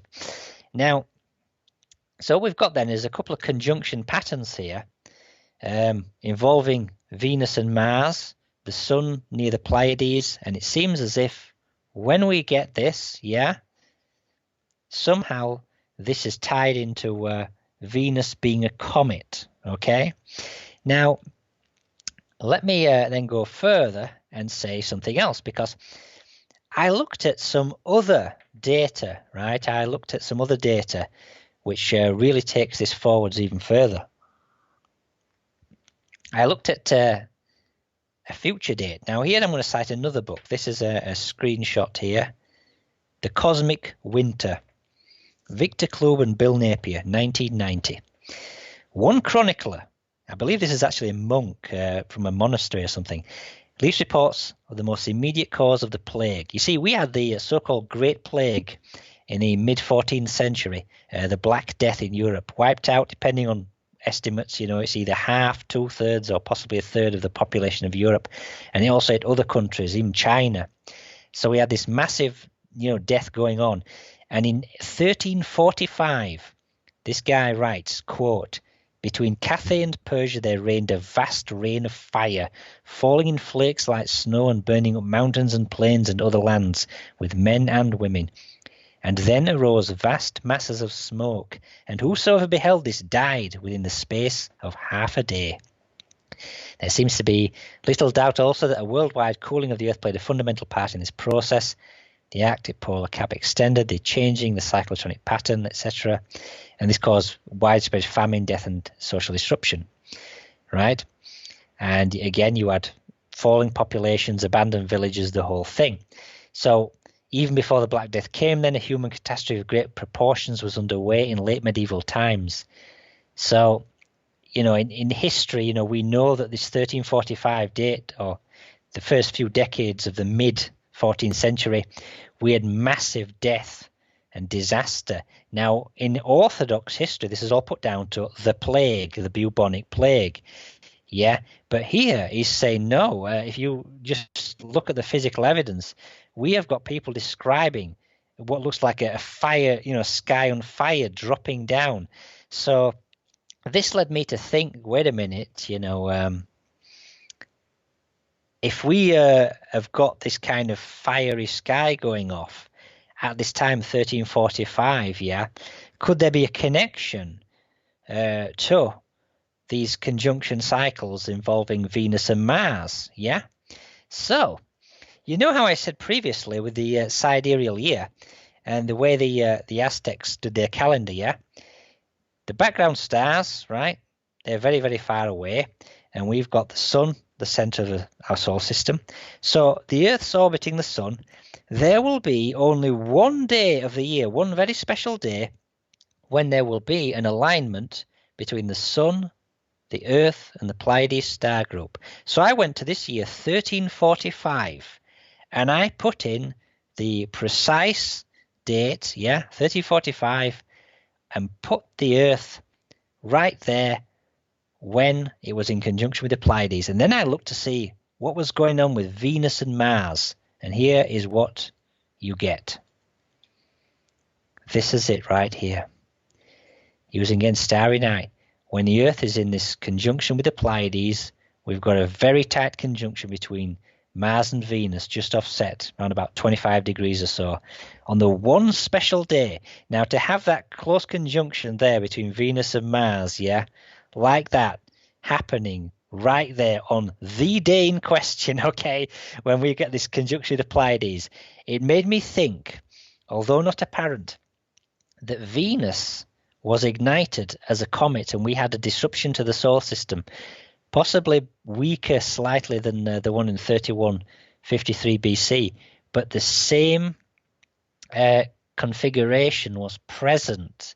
Yeah, it was present in causing this, unusual situation with the solar system. Yeah, so let's have a little think about this. I'll just stop sharing this for a second. I want to show you something. So the time interval, the precise time interval between the 3153 BC date and the 1345 date is 4,497 sidereal years. Yeah, these sidereal years. Yeah, against the background stars. So here's the other thing. So we're wanting something cyclical. I've given you two dates, both of them highly intriguing. We've got one with a remote viewer confirming Venus is a comet, 3150 BC-ish data saying, hey, some kind of big fragment hit the Earth, we had major disaster. I go forward this number of years, 1345, I've got another researcher, Klub and Napier, in this case. They're saying, hey, same year, we've got some kind of fire coming down from the sky, massive death and destruction. Just so happens, the very time when the Earth's with the Pleiades, and we've got this conjunction, a similar type of conjunction, almost identical practically. So I'm thinking to myself, what would happen if we were to go back in time? Yeah, what would happen if we were to go back this number of years? Yeah, from this. Yeah, well, if we take this, we know there's a disaster there. We went forwards and found out 1345 disaster. If we go backwards this number of years, right, we get to this date here, 5th of September, 7650 BC. Yeah. Now, let me just see my images here. Ah, yes. You can see, let me show you on screen if I'm... So if I go back precisely that same number of sidereal years then, September the 5th, 7650 BC, once more we get the Earth in the Pleiades. I've refined it so it's accurate there, and you can see a close conjunction between Mars and Venus. Very interesting. The same kind of setup, yeah? It's exactly the same kind of setup. Now, here's where things get very interesting. Again, I'm going to cite to you the book. This is another snapshot from Uriel's machine. Yeah. Now, note the date again. 7650 BC. This is the pattern. I'm going to now show you an image screenshot from Uriel's machine. Here we've got them talking about another disaster. First, they note in the first 3 lines, it says, well, 9,520 years ago, that's BP's before present, plus or minus 200 years. And then they cite, look at the bottom, 7 impact sites of the 7640 BC comet. This is from the work of Tolman. And again, I'm just going to give you a few quotes from Uriel's machine here, because what this Tolman team did, they got it even further. I'll just read out a few. It says here, see now, they reasoned that a cometary impact would always have the effect of destroying large chunks of the ozone layer, and the flood comet would have been no exception. Looking at the radiocarbon calibration curve produced by Cromer and Becker, it's very academic, this book, by the way, the Tolmans were struck by the pronounced peak in radiocarbon, which occurred 9,500 years BP. This could only have been caused by a massive destruction of the ozone layer, such as one would expect from a comet impact. We already knew that the fossil record showed mass extinctions caused by the impact of earlier comets, and followed in most cases by the appearance of genetically different species. The Tolmans had argued that evidence from the archaeological record, which shows that over 10,000 species became extinct at the Pleistocene-Holocene boundary, which is generally dated to circa 10,000 years ago. They dated the worldwide flood to 7640 BC. So this is just 10 years from the date that I gave there, when this pattern was established. Yeah, and they have got evidence, physical evidence here from quite a few different sources, talking about major cometary impacts. So this leads me to think then that what we are dealing with here is a certain special pattern of destruction which occurs involving Venus and Mars conjuncting with the Sun, and then offset by about 25, 30 degrees or so, the Earth and the Pleiades. Yeah, so this seems to be the conjunction pattern that I'm really looking for here. Yeah. Now, let me see now. I've got 3 dates then with a cyclical phenomena. I'm going to show you one other thing, right? Let's go forward. There. This one here. This is forward 4,497 years, that same critical interval, only now this is added to the 1345 date. So here then, January the 14th, 5843 AD.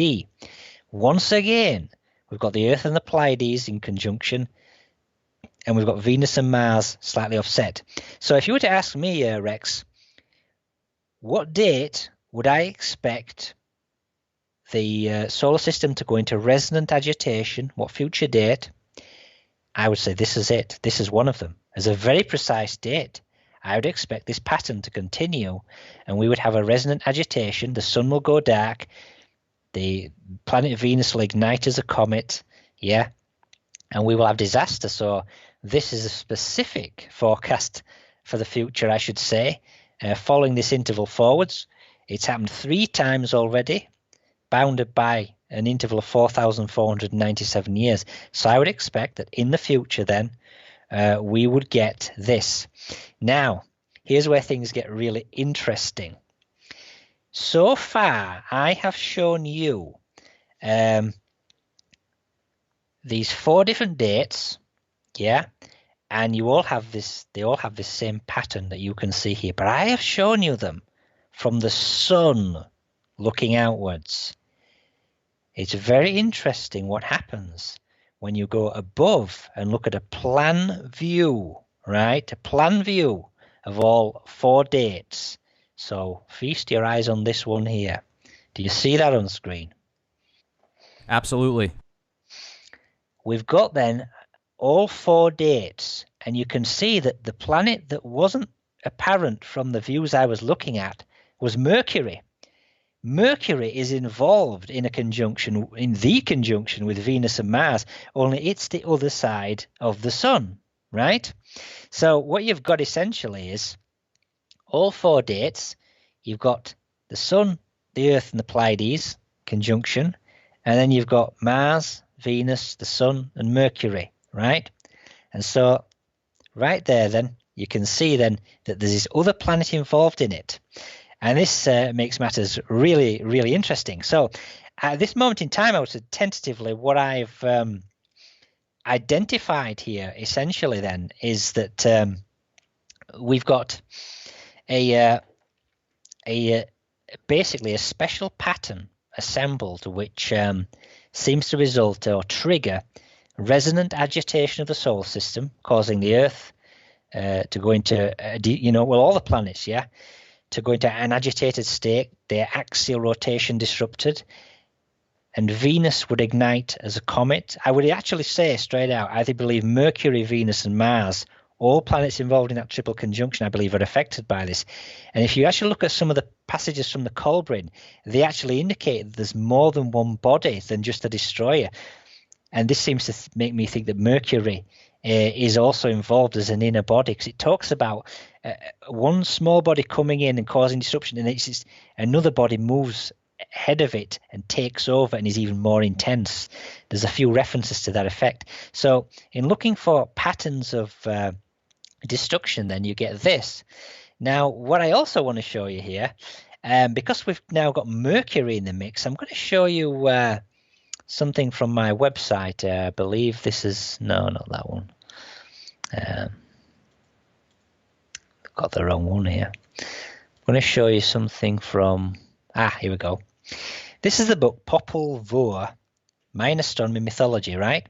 This is one of these really interesting things. Now, the Ancient World Mysteries site is my site. I've got the Occult Physics one. The Ancient World Mysteries is also my second site. I've got 2. So this here is my own solution here to a very interesting myth regarding how they tracked Mercury, how the Mayans tracked Mercury. And it's one of these mythological tales which is, on the face of it, absolutely ridiculous, but it has a really important meaning.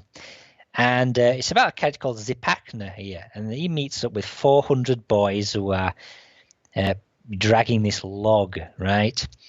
And he offers to carry this log for them. But what they end up doing is they ask him to dig a hole for them, and they conspire to kill him. It says here, he should die in the hole. Yeah, they ask him to dig a hole, and they're going to basically kill him by ramming this log into this hole. Yeah, when he's down there digging it. So what happens is he goes into this. He starts digging a hole, a shaft right down. And when when he calls up to say he's finished, all his 400 boys are going to ram this log down this hole and kill him. But he realizes they're going to do that. So he digs a little side tunnel and gets in there, calls up this finish, and they ram the log down and they miss him. And he digs his way out, and then he kills all the boys and brings the tent down on top of them, that kind of thing. So that's the ridiculous story, and it's in the Popol Vuh. But what that story actually implies, it correctly decoded, it reveals that the Mayans had this brilliant way of tracking Earth-Venus conjunctions, right? Now, I talked about the tropical year, and you can see it on the screen. It's here. I'm highlighting it there, right? 128 tropical years gives you almost a whole number of days, 46751, Now, we are more familiar with a calendar year of 365 days, And if you count 128 of those, you've got 46,752 days, So you can see that if you were just doing a basic 4-year leap year, correction as we do, then after 128 years, you'd have one extra day than you would if you were counting true tropical years, So Zipacna in the side tunnel, he is representative of this one extra day. This shaft he's digging is actually a conjunction alignment between the Earth and Mercury and the Sun, right? So what happens, as you can see here, is, and I give you the equation here. If we counted then 365 years, yeah. 3 of them, and then we add that to a 366 year. This is the basic leap year cycle, yeah? Yeah. And we do 31 of those. It turns out, in order to take into account that 1 day of error we've built up, we have to miss the leap year of 366, yeah? So we count 365 times 4. So that leap year, we're one too many there. And here, that's what we've actually got, yeah? 1 less, practically dead on. So we basically miss out the leap year. Zipacna in that tunnel is representative of that, yeah? The 400 boys, though, are representative of a further 400-day correction, yeah? And it turns out that, and this is where we go down here, firstly we take off Zipacna 1 day to get that. Then we take off the boys, and then we get 46,315 days. And if we then divide that by 400, we get 115.8775 days. Now, the conjunction pattern of Mercury and Venus, right, is that one there, 115.8774, just near to 5, yeah? That's what you get if you use textbook values, because Mercury's conjunction pattern with the Earth, yeah, is slightly more than Mercury's orbital period, which is just under 88 days. Now, the upshot of all this is this 115.8775 correction here. This is what the Mayans get then if you solve their little puzzle. That's what they're telling you is their value for tracking Earth-Mercury conjunctions. And I'm going to show you something very interesting, very spectacular. This is the US Naval Observatory's book. And they give a table in the back here of conjunction cycles. And I'm going to see if I can hold this up here. I know you can see that there. Mm-hmm. Did you say 115.8775 where my thumb is? It's page 704. It just says synodic period 115.8775. Straight out in US Naval Observatory, and it confirms the calendar cycles of the Maya. So this confirms basically they knew how to accurately track Earth-Mercury conjunctions, yeah? So when I showed you then the actual... when I showed you that pattern, that one there, yeah, it involves Mercury. I've already said that the calendar systems, we know they could track Earth-Venus conjunctions. We know they could track Earth-Mars conjunctions. What I was just demonstrating there is they can track Earth-Mercury conjunctions as well. So they were fully capable of trying to track this stuff here. So that's what I came up with there. Now, that seems to be then very much related to the point here. Now, here's where we get really interesting. You know, I've seen a lot of people, Rex, who've been on your programs, and quite a few of them have gone into various astronomy software, and they've looked at, quite a lot of them, they've looked at, Revelation, the woman clothed with the sun, and they've looked at that and they've tried to give you some kind of pattern in the sky to say, I think this is the pattern, it's up and coming. This is what the red dragon's all about. This is what the woman clothed with the sun is, you know, and they've all looked at the planets. Have you seen a few people do that? Absolutely. Well, I'm going to give you the decisive solution. Ladies and gentlemen, be prepared. When you see this, you will go, that's it. Seriously. They'll go, bingo! You will know this is the one. In the Bible, then, let's have a look. Bible. We have got various things in the Gospels, Matthew, Mark, Luke, and John, about the end of the age. And again, they talk about the sun going dark, moon going blood red. And then we've also got Revelation, yeah? And so Jesus is basically saying there's going to be some sort of celestial catastrophe. Well, what people need to understand is that the very pattern The very pattern that I've just detailed right here with this cycle is the very pattern that Jesus refers to as the day of the Lord. And so the very specific date for the end of the cycle, of this 4497 cycle, the very pattern there, when you think that Jesus was around 2,000 years ago, so the cycle ending, that cycle, it began in 3153 BC.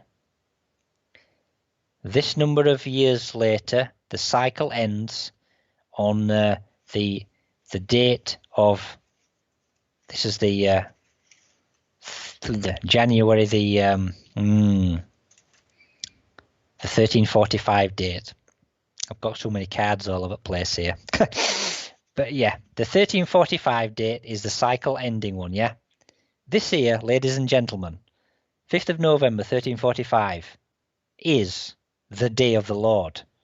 It happened 671 years ago. This is it. And I'm going to show you right now, I'm going to prove to you that that's the case. So here we go then. Got his Bible. I'm going to give you the critical story that you want to look at, right? And anybody can follow through with this because I'm sure everybody's got a Bible practically, but it's all on the internet. So we're looking at Luke 9 and 10, okay? Luke 9 and 10. And basically the story is Jesus is wanting to send out loads of messengers to everybody to tell them the kingdom of heaven's near, be ready, I'm coming. So he's sending his messengers out to various places, right? So I'm just going to read now from Luke 9:51. It says here, when the days drew near for him to be taken up, he set his face to go to Jerusalem, and he sent messengers ahead of him. On their way they entered a village of the Samaritans to make ready for him. But they did not receive him, because his face was set towards Jerusalem. When his disciples, James and John, saw it, they said, Lord, do you want us to command fire to come down from heaven and consume them? But he rebuked them. Then they went on to another village. So he's got some messengers. Doesn't say here how many messengers he sent out. We'll get to that in a moment. But he's telling them to go to various places, knock on the doors, essentially, say, hey, I want to tell you all about this guy, Jesus. He's coming shortly. The kingdom of heaven's near. And because they're rejected initially from this Samaritan village, his disciples say, can we rain down fire upon them? Jesus says no. Let's move forward then. We're now on Luke 10, just over the page. Here's where it gets interesting. After this, the Lord appointed 70 others and sent them on ahead of him in pairs to every town and place where he himself intended to go. He said to them, the harvest is plentiful, but the laborers are few. Therefore ask the Lord of the harvest to send out laborers into his harvest. Go on your way. Now it's interesting that it says here, when it says, after this the Lord appointed 70 others, there's a nice little italic F next to it. And if you look at the code here, it says, other ancient authorities read 72. Well, we know these messengers are sent out in pairs, right? It was said in Luke 9, the first messengers, it didn't say how many. But being as we know there, he sends 70 others, and they're in pairs, no stretch of the imagination to think he means 72 messengers in total. But for some reason, this text seems to go out of the way to try to tell you, hey, I'm sending 2 and then I'm sending 70. It's like he's splitting up his messengers here. There's a reason for this, a very special reason. So his messengers then, just to continue, he says, go on your way. See, I am sending you out like lambs into the midst of wolves. Carry no purse, no bag, no sandals, and greet no one on the road. Whatever house you enter, first say peace to this house. If anyone is there who shares in peace, your peace will rest on that person, but if not, it will return to you. And he goes, go and tell them all, the kingdom of God has come near to you, And if those accept you, People accept you, they accept me, and they accept the person that sent me. If they reject you, they reject you and they reject the person that sent me, right? And he starts basically talking about some of the people that are rejecting him, his messengers, He says, hey, it's going to be worse for you, than what we're going Tyre. How the judgment more tolerable for you, for Tyre and Sidon than you, yeah? He says, I tell you on that day it will be more tolerable for Sodom than for this town, because they've rejected, like as in Sodom and Gomorrah. Now, here's where we reach the best bit. So his messengers have all returned, his 72 messengers. They returned with joy, saying, quote, Lord, in your name, even the demons submit to us. He said to them, I watched Satan fall from heaven like a flash of lightning. See, I have given you authority to tread on serpents and scorpions, and over all the power of the enemy, and nothing will hurt you. Nevertheless, do not rejoice at this, that the spirits submit to you, but rejoice that your names are written in heaven. So he's talking to his 72 messengers. He's telling them, I give you authority to tread on serpents and scorpions. Nothing will hurt you. Your names are written in heaven. Who are the 72 messengers? Well, I'm going to now show you, I want to give you my screen and show you exactly what the interpretation is. I hope everybody has their seatbelts on for this. They should do, yes.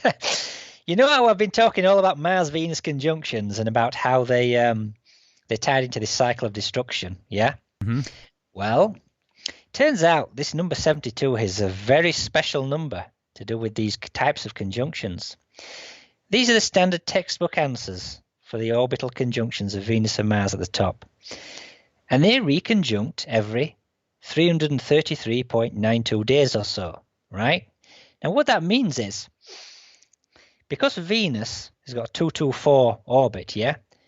If you have Venus and Mars in conjunction at, say, 12 noon, yeah, 0 degrees, and you start the clock ticking and they go anti-clockwise around the sun, after 333.92 days, Venus will have completed one full orbit and be 175 degrees into the next one.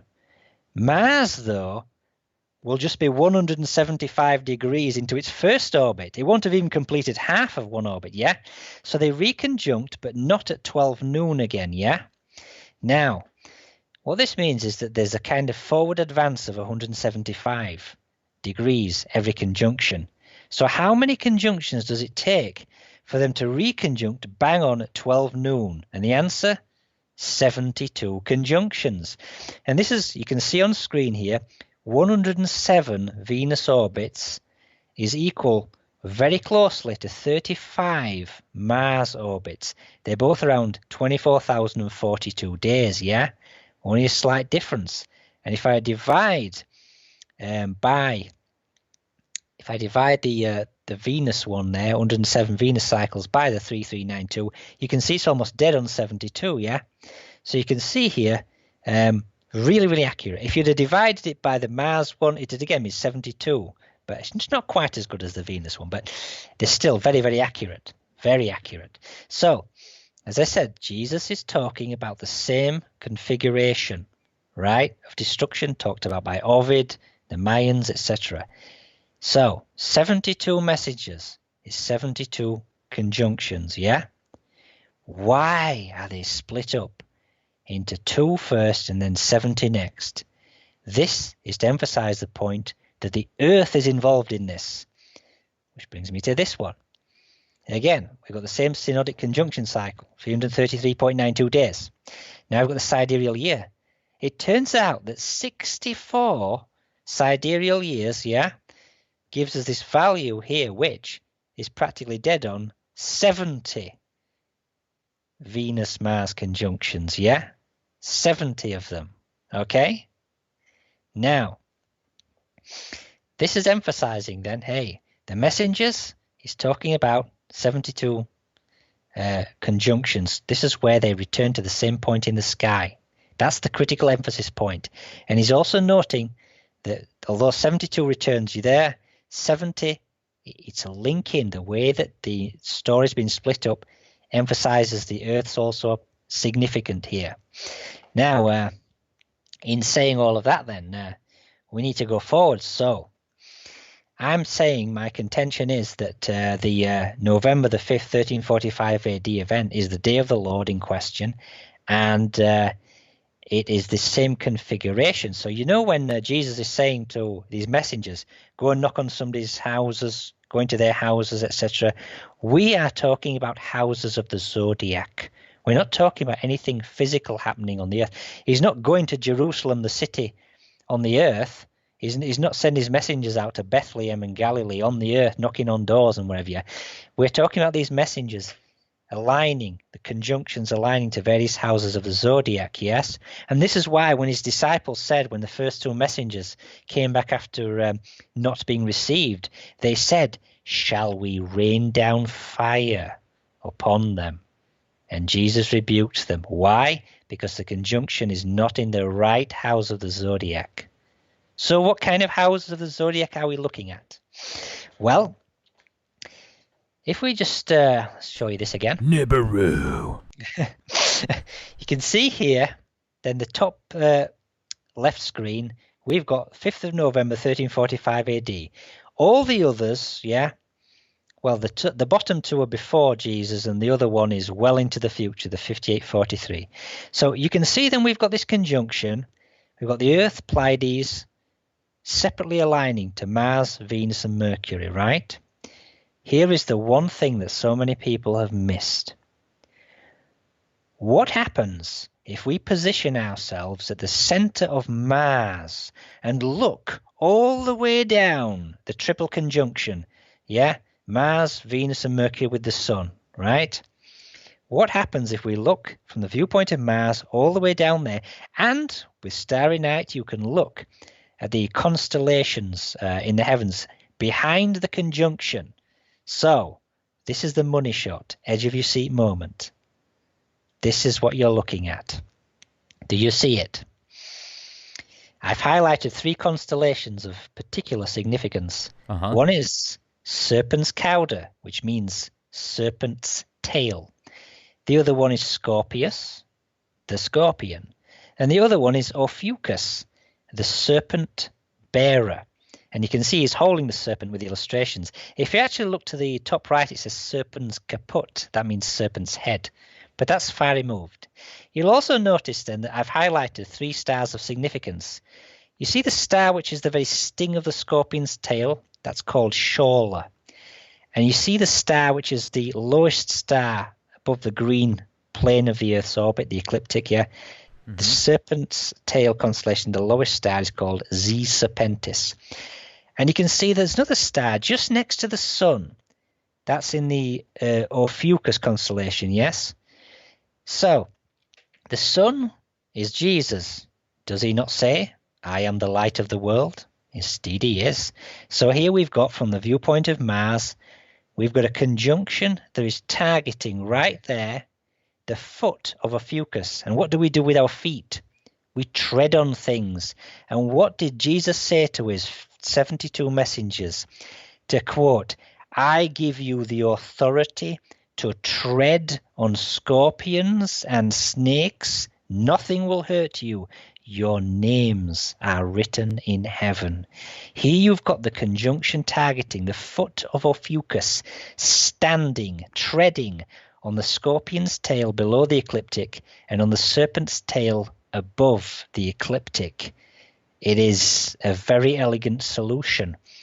When this is achieved then, the sun goes dark, Venus ignites as a comet, and we get this big rain of fire, which is attested to by the chroniclers. And it's just interesting. It's like it's almost been written out of Orthodox history, and they've gone for purely the plague, and the devastation of famine. No, it just got a bit cold. It's just winter. It's unusual. When in fact, we had a resonant agitation of the solar system moment right here. Okay? And the chroniclers write it if you look at the right sources. So this here is the day of the Lord. But I want to really nail this to you because remember if you look at the date then, 5th of November 1345 AD, it says 1:15:11, yeah? Now here's where we go to Revelation. And I'm going to see if I can cite my own website again. Oh, yes. This is my website, Occult Physics, and Revelation, the Red Dragon. This is the article about it, yeah? So we've got, it talks about the woman clothed with the sun, the moon under her feet, upon her head a crown of 12 stars. Remember how Luna, had 12 maidservants when the sun went to visit her and embrace her for the big conjunction, which led to disaster? Well, we've got the woman here clothed with the sun.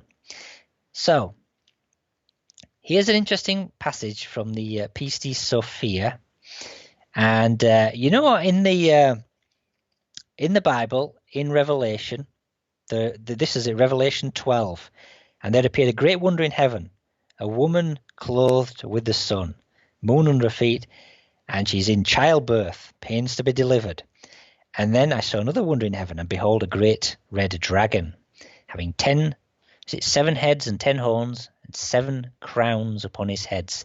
And his tail drew the 3rd part of the stars of heaven, and did cast them to the earth. That's an interesting statement. And the dragon stood before the woman which was ready to be delivered, for to devour her child as soon as it was born. And she brought forth a man-child who was to rule all nations with a rod of iron. Now, who is the and who is the red, or what is the red dragon? Well, the woman is the moon. 12 maidservants, 12 crowns, crown of 12 stars upon her head, the moon. And the reference, although it's not clear from the Bible, it is from the Pistis Sophia. Let's look at this one. This is chapter 36. And I'm actually going to start at the 2nd paragraph here. Jesus is making an invocation, speaking the name of the Father of the treasure of light. And he said, and in that hour all the heavens went to the west, and all the eons and the sphere and their rulers, and all their powers flew together to the west, to the left of the disk of the sun and the disk of the moon. And the disk of the sun was a great dragon whose tail was in its mouth, and who reached to 7 powers of the left, and whom 4 powers in the form of white horses drew. And the base of the moon had the type of a ship, which a male and female dragon steered, and 2 white bulls drew. The figure of a babe was on the stern of the moon, who guided the dragons, who robbed the light from the rulers.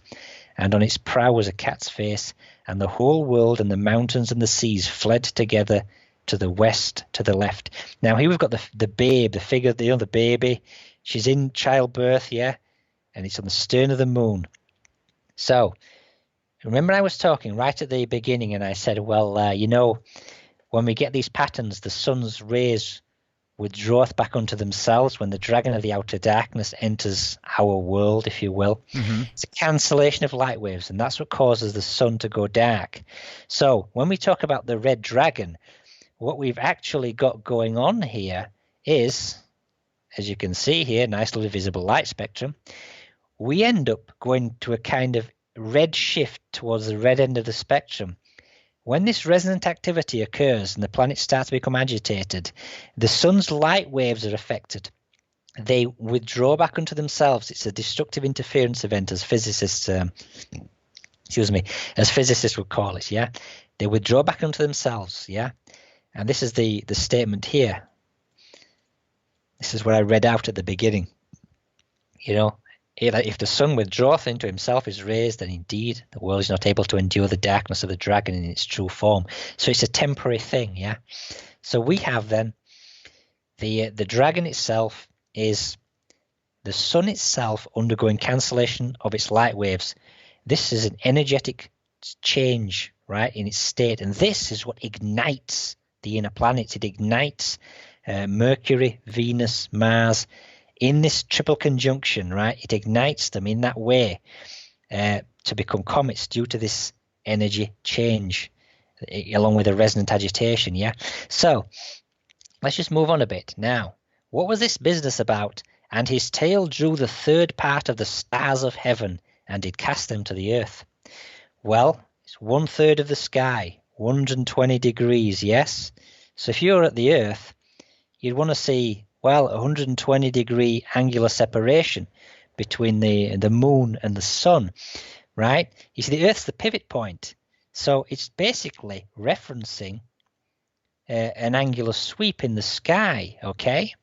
So let's go to Starry Night. Now we're back in Starry Night here, and I'm going to show you the 1345 event. I'll just show you this first off. Let's see now. Where are we? We are at the center of the sun. Yes. This is the 1345 date, the exact snapshot I gave you when I was showing you the constellations. Yeah, the same time period, right? So, we might want to ask ourselves, what's going off with the moon? So let's move to the center of the Earth. Let's do that. Right, we're in the Earth center now. There's the moon right there. There's the sun right there. In fact, I'll just bang it on here. You can see the marker. Sun there. Moon there. Right.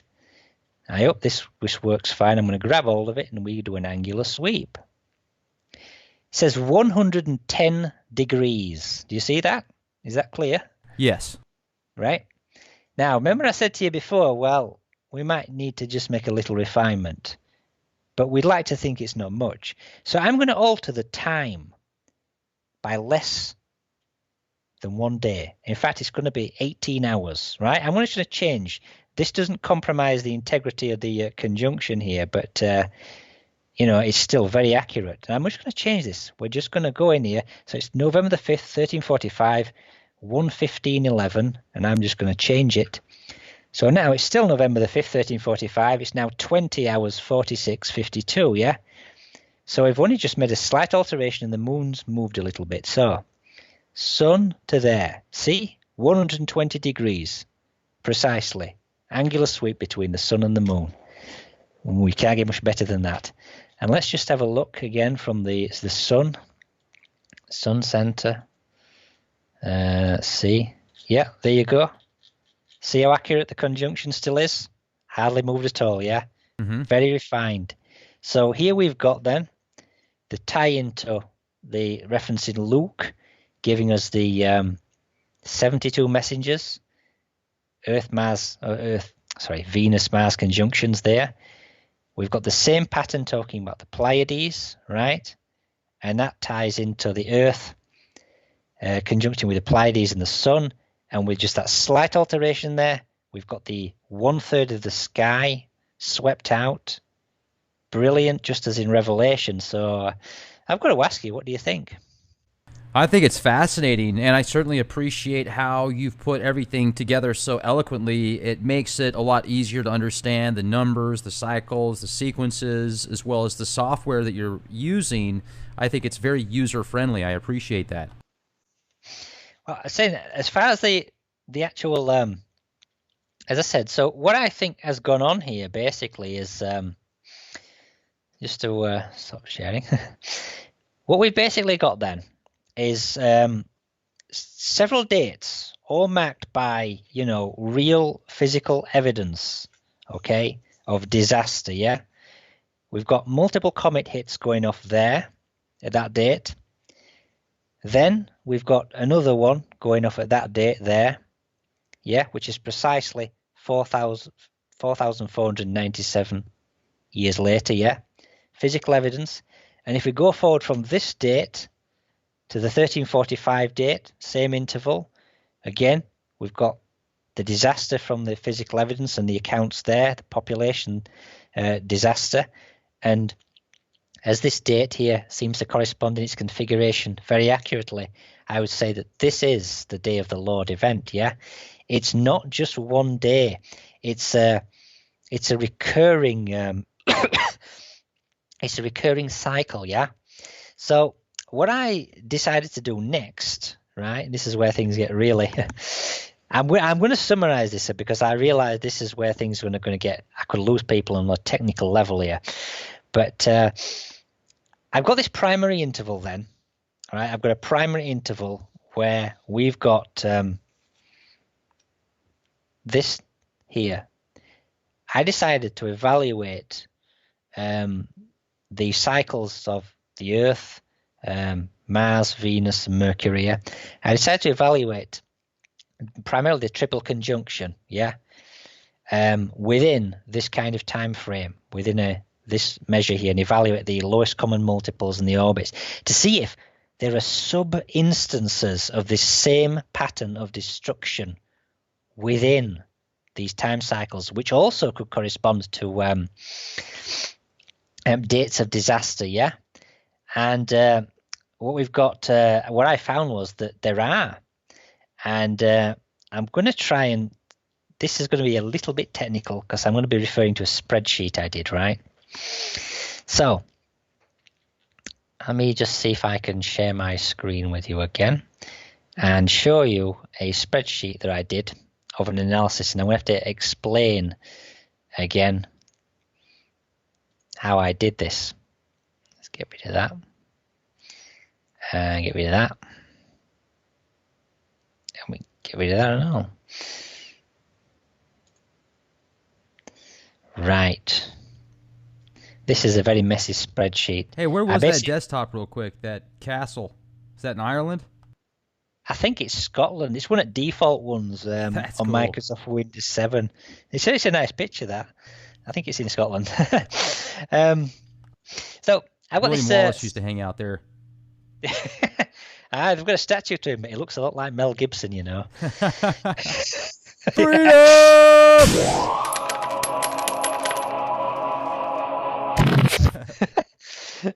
So, let's see now. This is it, right? What I found, I did very detailed analysis of a 4,497 interval, and if you just see the top line there, it's got the what I'll do, actually, I'll make it bigger so people can see it better. The top line here then says 7650 BC, Well, I've added that in because it's one of the dates in question.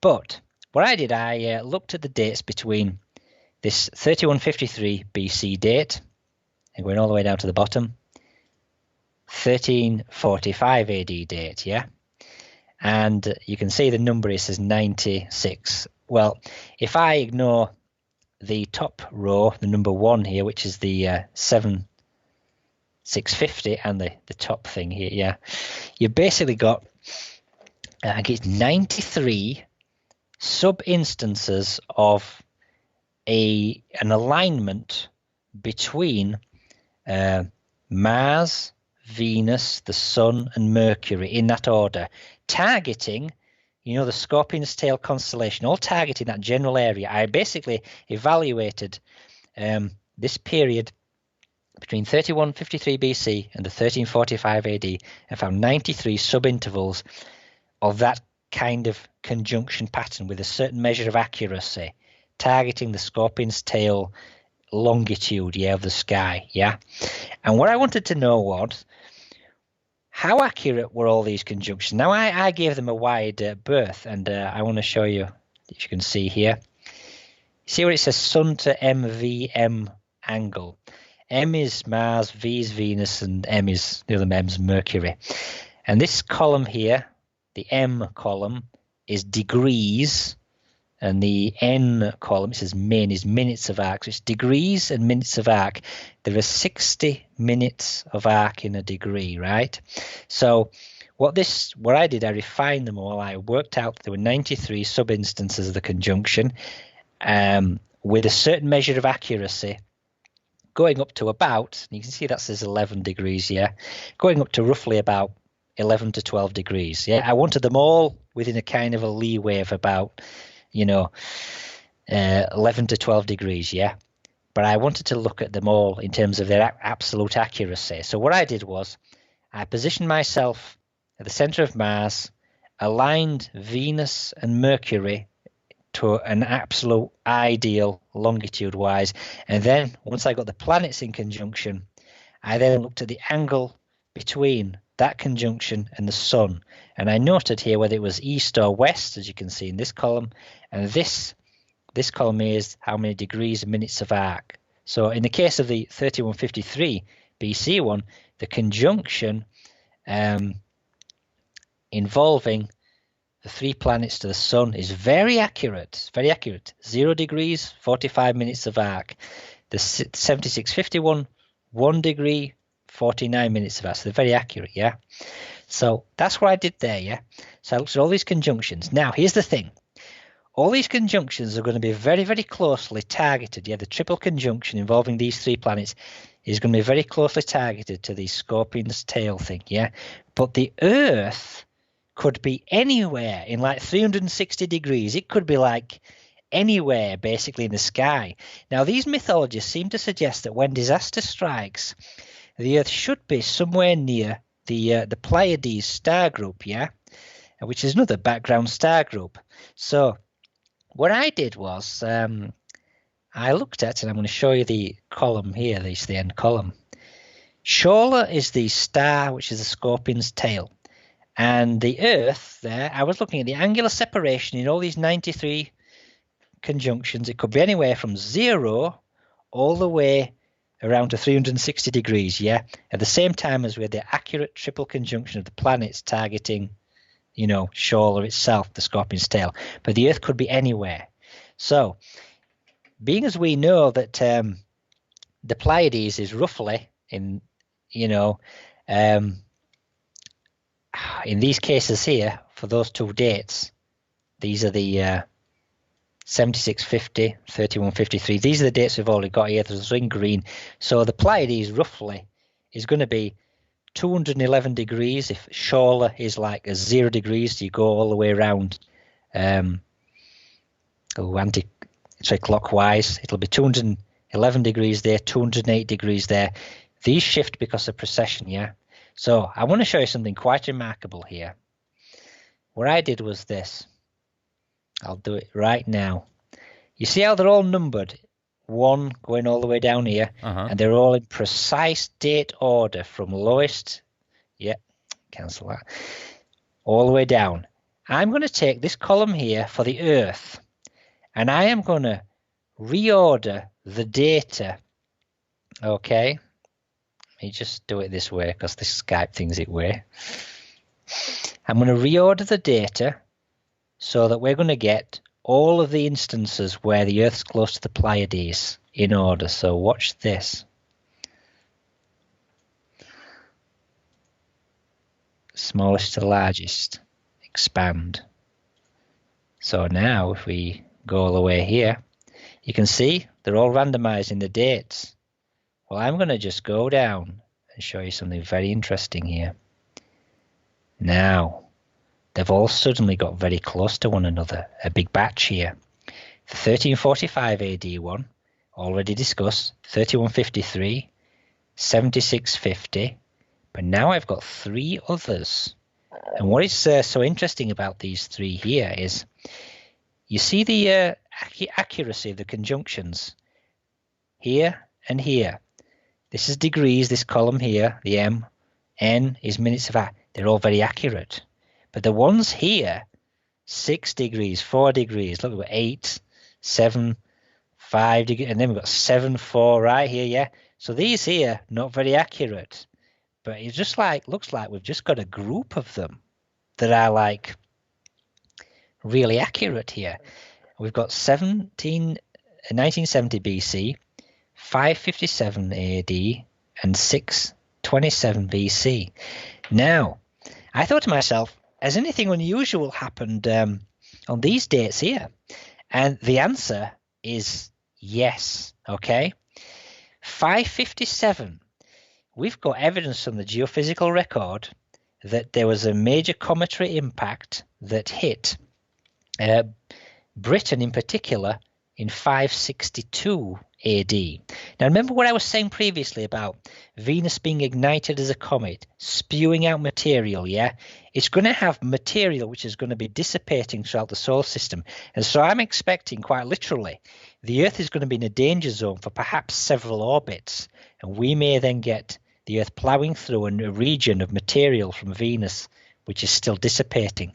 And I think this is why the conjunctions are very precise in giving us the resonant agitation, igniting the planets in the triple conjunction, but we may get disastrous hits from a bombardment, which may be over, the next several years ahead.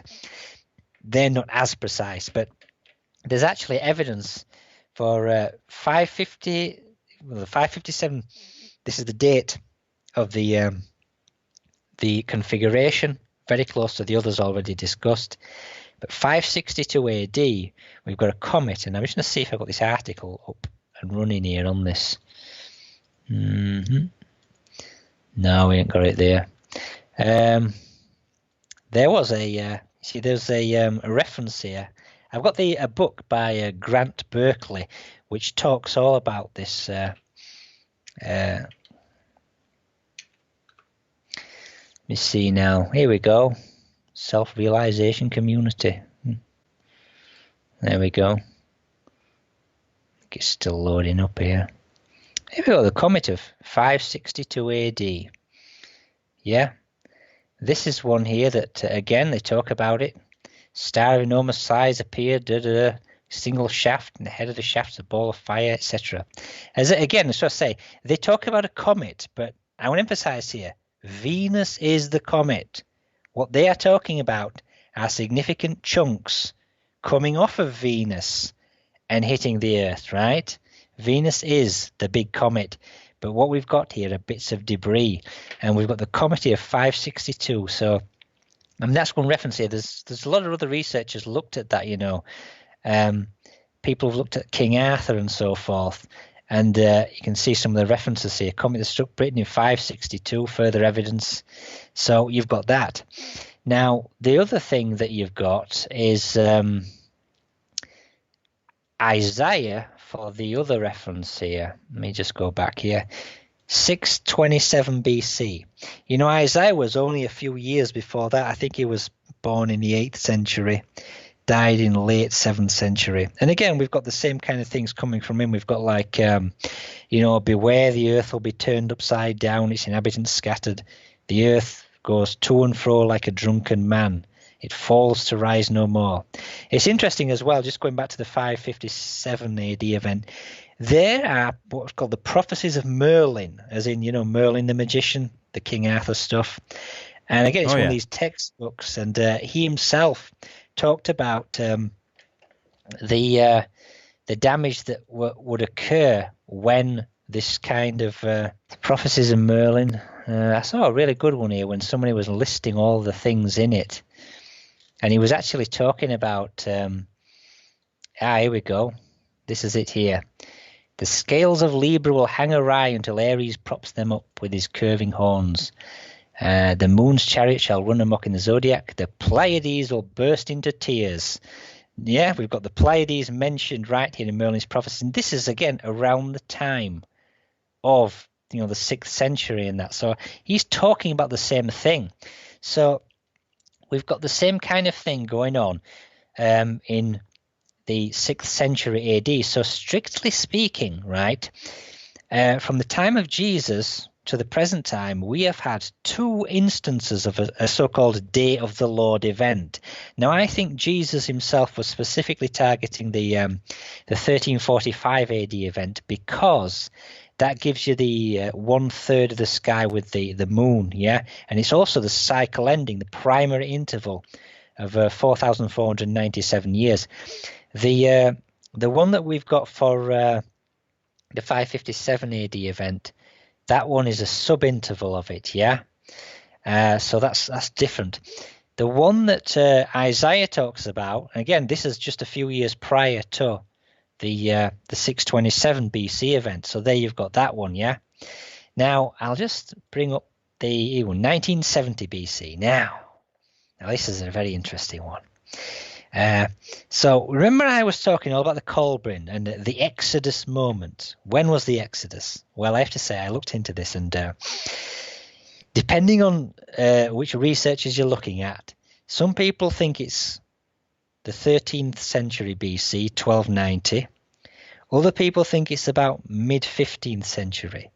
And some of that stuff is like indirect. I believe some researchers are saying like they thought that it's something like 480 years after or before the Temple of Solomon was built, something like that. So then it all rests upon when was the Temple of Solomon built. And so some people think round about 1000 BC, so they've gone for a 15th century Exodus date. I've seen other people say 1628. So it's really not a clear-cut issue, but purely on a celestial point, I'm putting forward my own view here as a contender of 1970 BC, yeah? I think that could be the Exodus date, because again, all these highlighted ones here, these green things here, they all have the same conjunction pattern with accuracy, and also, the Earth's close to the Pleiades, because as you can see here, they're all roughly within like 17 degrees of one another, 205 to 222, yeah? So there's that to consider. Now, bearing that in mind then, here's where we get things and go a bit further back, because we can take this interval from, say, 3153 BC to 1345 AD, and we can look at the sub-intervals between the cycle. And this is a really interesting chart I've got here. We can see that there. Well, it's that big. Is that big enough for you? Can I? Yeah, that's great. Yeah. So what we've got here then, I've basically, and this is purely arbitrary by the way, I've created what's called world age cycles. And I've gone back and I've called world age cycle 1, 2, 3, and 4. 1 begins in 12. It's this date here. Yeah. 12,147 BC. Yeah. World age 2 begins 7650, already discussed. Then world age 3, 3153. Then world age 4, the current age we are in, 1345 AD, yeah? And what I found then is that what you have then, and just going this particular into world age 3, we get from the 3153 BC date, and it turns out there, 1183 years later, we get to the 1970 BC. Then it's 1343 years later, we get to the 627 BC event. Then we have a repeat of this 1183 to get us to that one there, the 557. And then the cycle completes 1345, and then we've done a full 4,497 years, yeah? And so basically that pattern, these intervals here, they're repeated in each world age, if you will.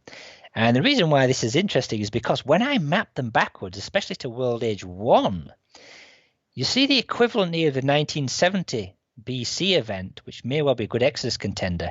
The equivalent is the 2nd of August, 10,964, yeah? Now, did anything happen around about that time? Well, as a matter of fact, this was one of the most devastating periods in history, yeah? And let's have a look at, here we go. Not that one. Here we go. Did a meteor trigger the beginnings of civilization? Evidence suggests a meteor asteroid struck, this is Quebec, 12,900 years ago. Now that means 10,900 BC. Yeah, they're talking about a massive asteroid hitting the Earth. Now, here's something happening in Europe. That was Quebec, Canada. Here we go, 12,900, and it even says there, between 12,900 11,200, we had the eruption of what is a supervolcano called Lacher C. And this is, you can see there, Germany. This is where it's located. It's like the equivalent of Yellowstone. It blew up massively, and this would have caused, all kinds of atmospheric problems, the dust, the whole area. So again, we've got what is 12,900 years ago, but it's 10,900 BC. We've got asteroids hitting the Earth, major problems there. And again, looking at the chart here, this is the date. If we map the Venus configuration back, we get 10,964 BC, yeah? Now, let's look at this one here, 9621 BC, yeah? Now, where have we heard that before? Well, anybody who's looked at Plato's work, the Timaeus will tell you, there's a story in there where Plato's recounting that Atlantis, as he called it, this great civilization was destroyed 9,000 years before the time of Solon. And Solon was around 600 BC. 9600 BC. Yeah? Now let's just go back again. What have we got here? This is another one. This is talking about the 12,800. You see, it's a bit, the 12,900, 12,800. I've even seen 12,850. But they're all roughly talking about the same kind of thing, yeah? Here we go, 9600 BC. This is all from Graham Hancock's site, as you can see. He's mentioned this again. And again, he mentions the Plato. This is the Plato reference here. But they're looking at all the disasters and looking at the geophysical evidence surrounding it, yeah? So you've got all of this stuff going off. We've got another one here. This is 12,850 years ago, yeah? So this is halfway between the 12,800 and 12,900 years, yeah? But again, they're looking at massive cometary impacts. And again, I suggest it's Venus ignited as a comet, yeah? They've got the sediment data and all the rest of it there, yeah? It's Venus ignited as a comet and the material is hitting the Earth, yeah? That's what is actually causing this. And it's a specific mechanism of the solar system. It's a very specific configuration that gets you this, yeah? So that's basically what my solution is to world ages. As you can see, I've put them on here just for people to see. I've got the Julian day numbers here. And again, I want to say straight out, following this pattern then, the next end of the world, if you want to put that in inverted commas, the next end of age event or day of the Lord is this date right here. Yeah, 28th of November, 2528 AD. And this is the Julian day number. So let me just show you what we are looking at here. Yeah, there we go. Where the center of the sun, there's the Earth, there's the Pleiades, Venus, Mars, right there. And let's have a look from the top-down view and show you the full thing. Mercury in alignment as well. Yeah, see Mercury? They're all in alignment, yeah? The whole configuration is right there. So this is November the 28th, 2528 AD. So I prophesy for those people alive upon the Earth 500 years from now, that will be the date when once again the solar system will go into resonant agitation.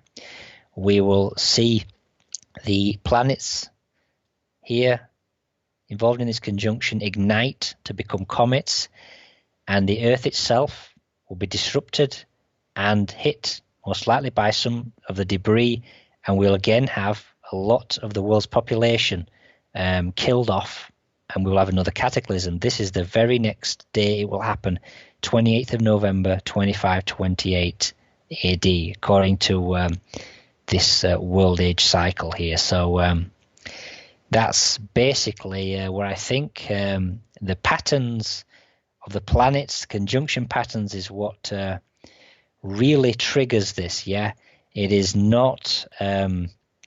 It's not some unknown celestial body coming in. I think that quite a lot of the number of researchers who are looking into this same problem and who believe that it's some sort of celestial body that's going to come in that we don't know the identity of. It's in a long period orbit, yeah. I don't believe that they are correct. I think that it's all about conjunction patterns, and that's the critical stuff that we need to look at. So, I think essentially there's a lot of people writing about celestial bodies which don't even exist. It's a fantasy, you know. I think that they've gone down the wrong research path, and it doesn't exist what they're saying, you know. So that's basically my presentation, really. I got to say, I mean, certainly we've gone through almost 3 hours worth of data like it was half of that time. I mean, you presented it in a very well fashion, and certainly this is a new approach for a lot of people that, like you said, maybe researching into other fields to look at.